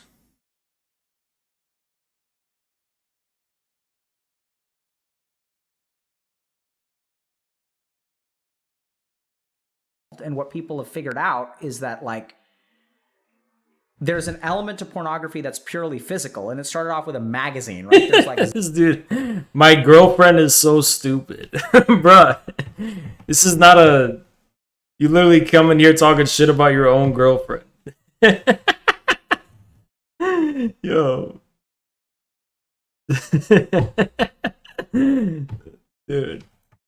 This is a safe space, okay? It's a safe space. zero interaction. And then, like, how much will it prey on our brain if I get, like, interaction with that woman? I can lust for a particular... I'm just sort of thinking about the heteronormative here and a masculine perspective. But, you know, if I'm a man and I'm lusting for a woman, like looking at a Playboy magazine, like, that's fine. Why do you feel shame? Because we know the falseness of what we just did. Falseness. Falseness. Falseness. Should I don't even know if I should explain these secrets to 400 viewers, right? I'm probably going to end the stream early too, honestly. These views are just disgusting. And the surprise might just not come tonight. I do have to wait it out for the surprise, but I don't know.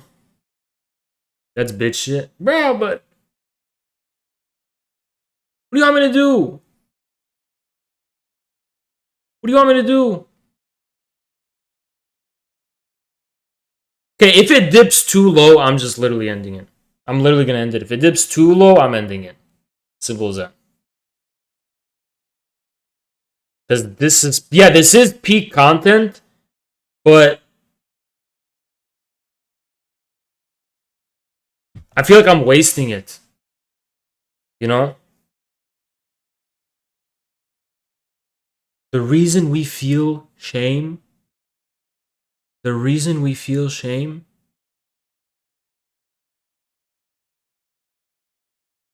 really want to know the real reason we feel shame. Are we ready? There's nothing on the Reddit, dude. Can I bitch for a moment about the fucking Reddit? The one job of Reddit is to give me content. There's no content on the fucking Reddit for stream. There's none. There's only fucking dumb political shit of people just bitching. There's nothing eventful. There's no content. There's nothing interesting. The fucking Reddit sucks dick. That's the fucking truth. The Reddit sucks right now. Y'all, let me just fucking use an example of why the Reddit is boring dog shit.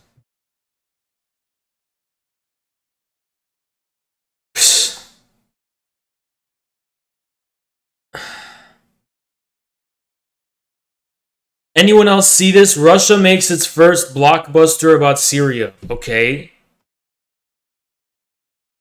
Pro-American Unity mural. Okay. A mural? Paul Cockshot. It's just... There's just nothing interesting. Jimmy Carter admits the U.S. caused the 1990s famine in North Korea. Oh, it's Matt J. Let me ban his bitch ass. Matt J, you're not allowed in this community. You're banned forever. Get the fuck out of here. It's boring fucking resident sleeper shit in our fucking Reddit.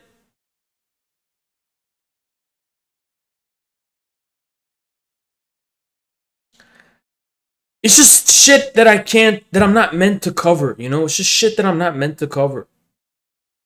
That's as simple as that. It's just shit I'm not meant to cover, you know? But, what was I saying?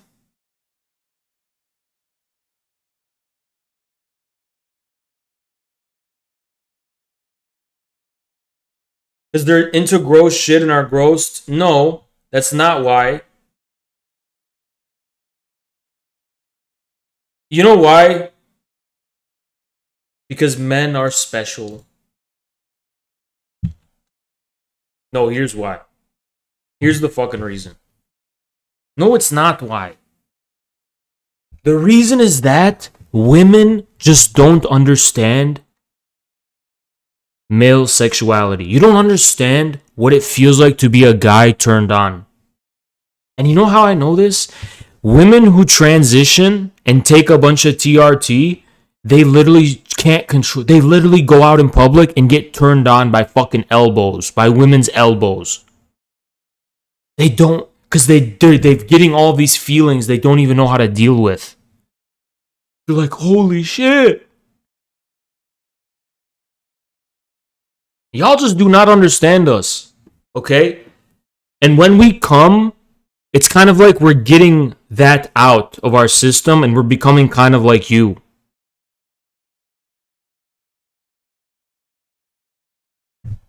We're getting it out of our system, and that's it. We get it out of our system. We just get it out of our system, and we don't want to be sexual anymore. When we nut, the reason we feel ashamed is because we got it out of our system, and now we see sexuality without our own drives, and it's disgusting. It's like we see sexuality without the male sexual drive, and it's just gross. It's like, what? This is disgusting. What the fuck is this nasty shit? Yeah, you see that it's like, you see sexuality for what it is when you're without you being horny. And no, this is why women are better. No, they're not, because women are satanic 24/7. They never have a moment of just purity where they can just see the shamefulness of sex. They are all, every girl I talk to always tells me how she literally cannot get sex out of her mind 24/7. She goes to church, she goes to her grandma's funeral. Every second of the day, she's thinking about sex. 24/7 Satanism.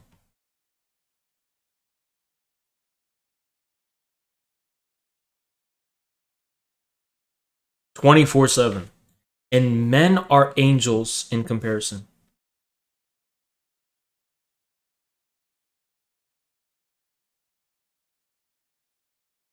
Men have higher sex drives until we nut and repent. That's because you go after low quality women? No, I don't. No, I don't.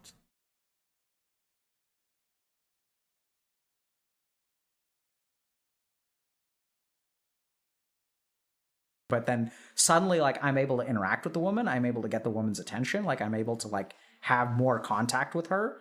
And we just saw from a post earlier today that, like, I bet some of y'all jack off 6 times a day. I do once, and that's it. And maybe twice. And if I do it a second time, it's someone else's fault.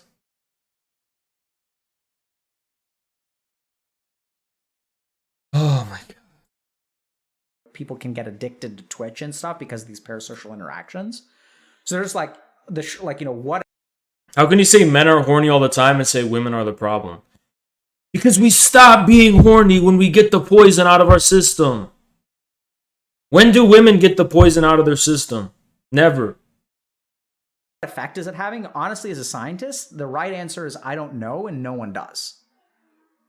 And at the same time, we are clearly seeing signs of something is changing in our brains in the way that we interact with each other.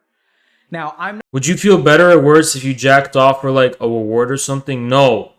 No. It's the shame of sex itself as shameful. Part of being a man is being withdrawn from sexual realities. That's part of being a man. It's being withdrawn into the logos, the clear-minded, non-sexual reality of the absolute. Women would never understand this though. Sorry, guys.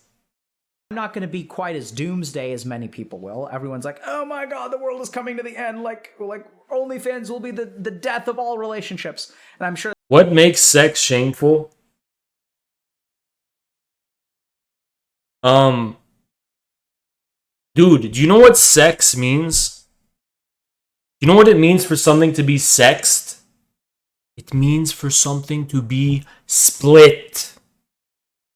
It means something to be split and incomplete and excessive and out of whack and imbalanced. That's what sex means. A man strives to be withdrawn from this reality and focus on what is absolute. Women, meanwhile, just fully embrace it and become it. And that's why we will never get along. I am the poet at large. That someone out there believes that. Sounds like true fulfillment in life would be partnering with other men. Not for me. Why not just yourself neutered and remove all the poison? You just don't understand dialectics. Simple as that. You just don't understand dialectics.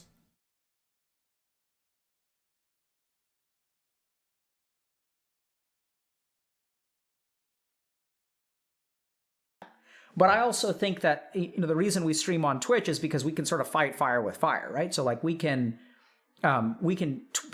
can become addicted. If you just castrate yourself, it doesn't count because you never are able to withdraw in the first place. You will just have gyno. Probably. It means gyno. Addicted to Twitch, and people can hopefully watch Twitch or. It's not shame-based sex. It's only shameful after. Okay? We still need sex. Okay? We still need it. We still need it.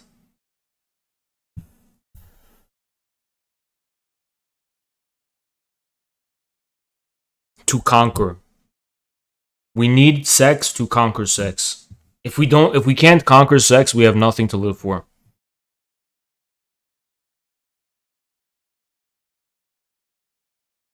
Which I know sounds kind of weird. To like help themselves not become addicted to Twitch. Have you ever had sex that made you feel positive about yourself?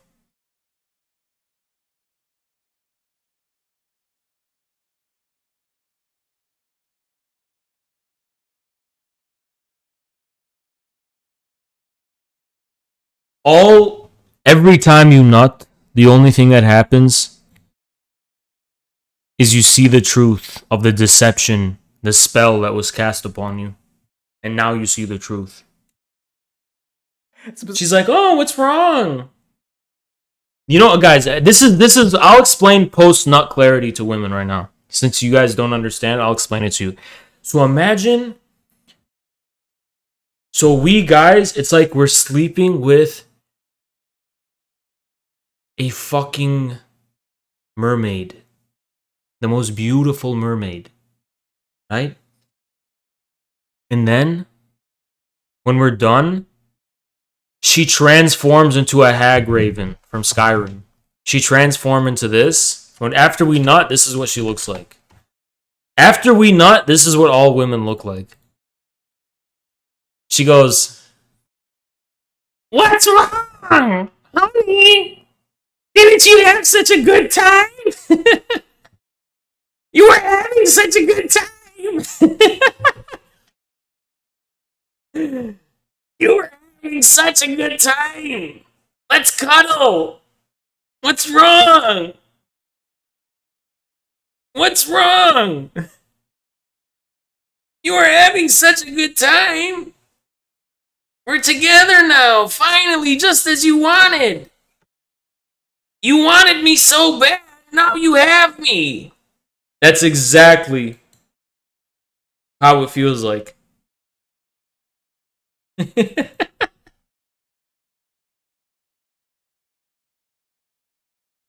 So that's what it's like. You only like women when you're really horny? I think that's just me repressed homosexuality. How? How? How? I'm telling you the truth. Y'all just don't want to hear the truth. Okay? Who just rated me? Yeah! Thank you, Ya. Thank you, Ya. Then maybe don't beg for sex like a pathetic dog. It's not my fault, okay? I'm just telling you the truth. I'm just telling you the truth. Okay, don't get mad at the truth. No, how about women just leave when we're done? We won't feel bad about it if you just leave. Just leave, okay? Just get in the Uber and drive away. After we get what we want, just leave. Just leave us alone and we'll be fine. Okay? Why don't men just leave? Okay, we will leave. But then you get mad. Okay, we'll leave and then you guys get mad. Plus, most of the time she comes to our place. Or at least that's my experience. I mean, I don't know. Maybe others are different. I'll leave as soon as he makes me come.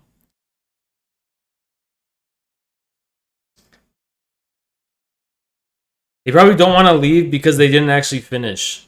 That's not true. Such a cope.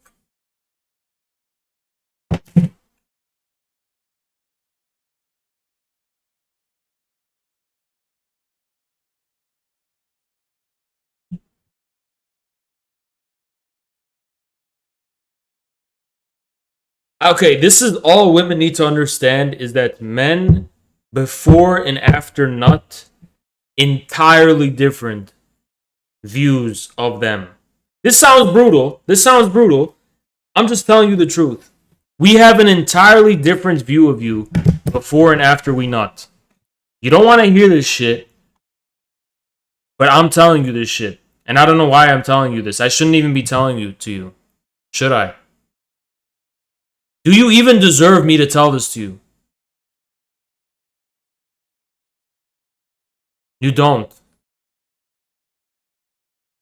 You just don't even deserve this knowledge I'm dropping on you.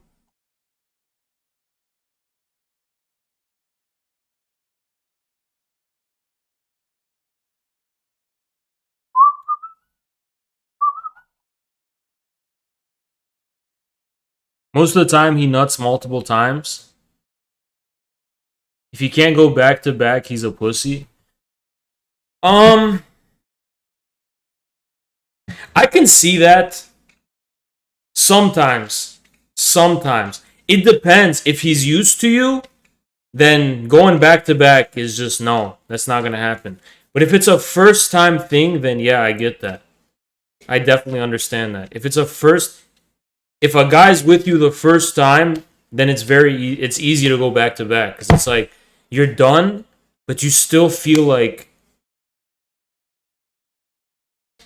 she's there and you have unfinished business. Like you can't just leave all that, you know? You can't just leave all that there. What's the recovery time between post-nut view of women and return to horny view of women? Like a few hours? Yeah, I would say so, a few hours. But if you have self-control, which I do have, I can last me the rest of the day. I can just nut once in a day and ignore all women the rest of the day. No problem. No problem at all. I think I am the one women here. Not true. Like, literally all our mods are women right now that are arguing with me.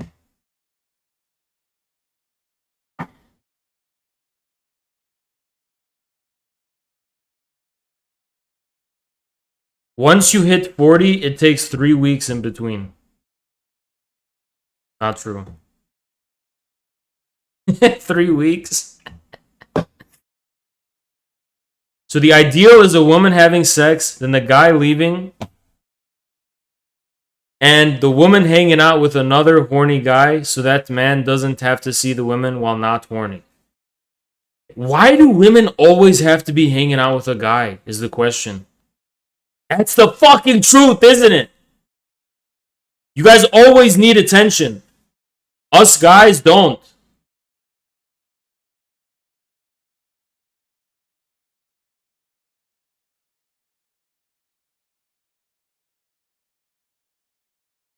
What do you think women look for in a man? Based Haas.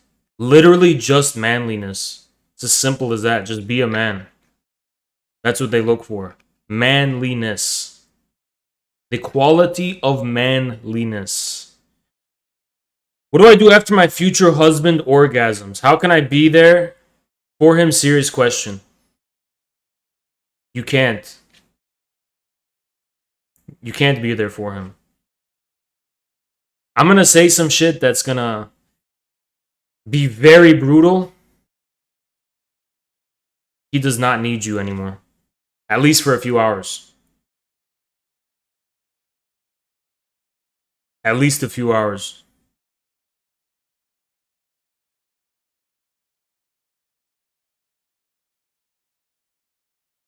Yeah, he just does not need any help after that. Maybe he does. If he really loves you, he just wants to cuddle. Probably. If he really, really loves you, he will just want to cuddle with you. That's the truth. If he really loves you, he will want to cuddle. Or something. But that's... If he cuddles with you after, that means he wants to be devoted to you. And you know what that means, right? Because after a man has post-nut clarity and he wants to cuddle, it means he's devoted to your idea spiritually.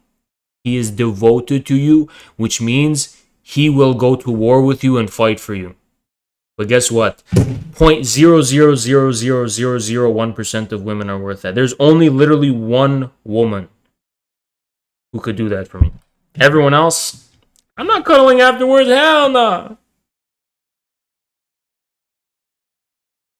Hell no.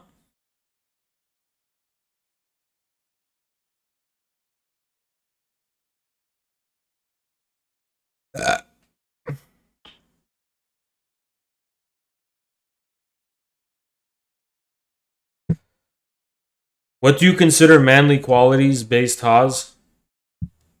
There's nothing you can emulate. You either know it or you don't.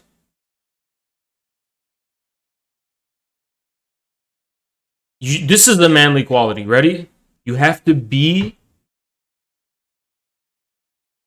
the response to women. Think of women as a living question mark. You have to be the response.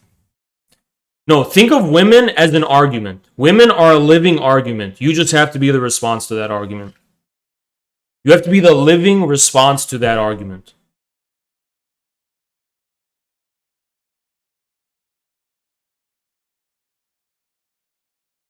Cuddling produces happy chemicals for your brain. Yeah, before sex. Before sex.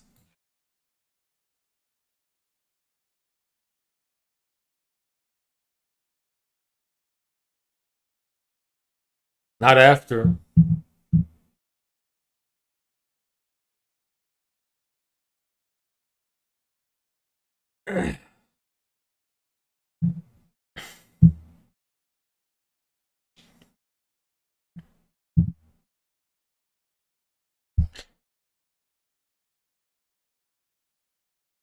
How's this coping with being a bad cuddler? No, I'm not, dude. I'm a great cuddler. And because, you know, like, I'm a beefy person, you know, like, but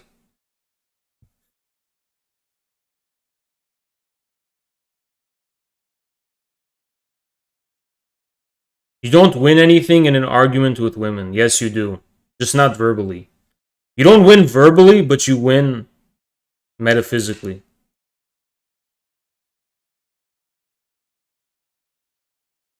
If you could choose, would you want to be less horny? No, God no. Fuck no.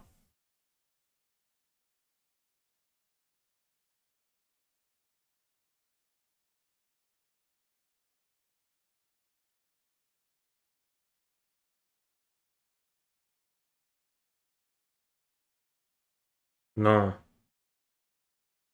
I feel so depressed when I'm not able to be horny. Or the right vice versa.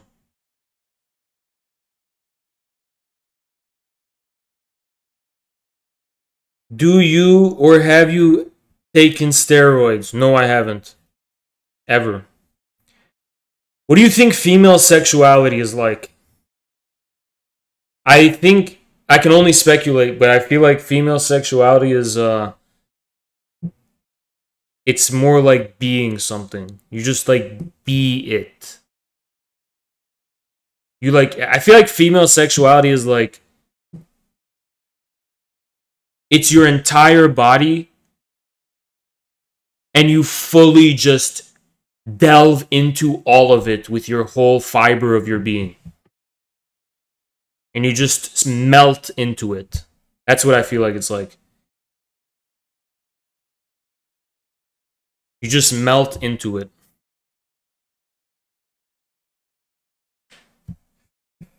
How much do you think looks matter to women? They don't. Even to women themselves. Women don't have any taste in how they look or how men look. The only reason they look good is because they've learned the secret code that we want and what they think other women want, and they just emulating the code. Think about it. Think about it. Think about it. Looks matter a lot to women? Nope. You want me to explain? Looks are signifiers to women. Looks matter to women because they signify something else besides look. What does big booty signify to me? Nothing. It's just big booty. That's it. That's all I want. But meanwhile, looks on men signify something else. Social standing, symbolic standing, power, presence, ideas. Big booty signifies fertile hips, doesn't it? That's what evolutionary psychologists say that for your brain, but I'm talking about just for the sexuality part. Fertile hips would be like a genetic hardwire thing. What I'm talking about is like symbolic. If I cared about being attracted to men, I wouldn't have a septum ring. What do you think is your best long-term appeal to women? I don't care. Don't look symbolize things in men too. No. What men want is all on the surface. When we want big titties and big ass, it's literally because we just want to play with them a little bit, you know? Like, hee, boobies. That's it. There's nothing more to that. There's nothing more to it. It's not because it signifies something. It's just because that's what we want. Like, literally, physically, it's what we want. As an object in hand. Yeah. No one cares about your septum, Gaga. No one cares. Oh my god. Alright, I think I'm gonna end stream. It's not that women don't care how men look or looks don't matter. There are more important things than looks.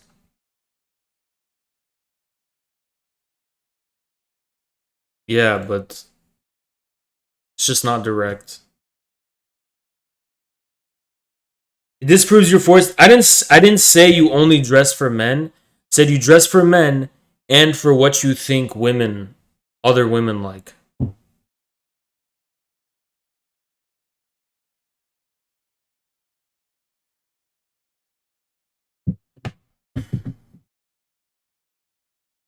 Okay, tonight, it's just not happening tonight. I thought we were going to have a longer stream tonight.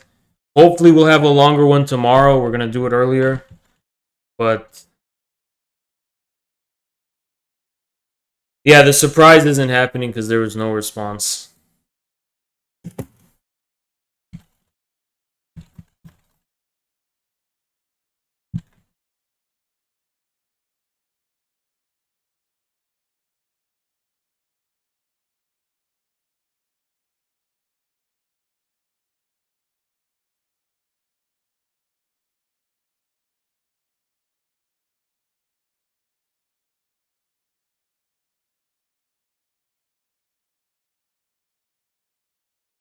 Wish I would stay on longer. I know, but it's like the masses have spoken.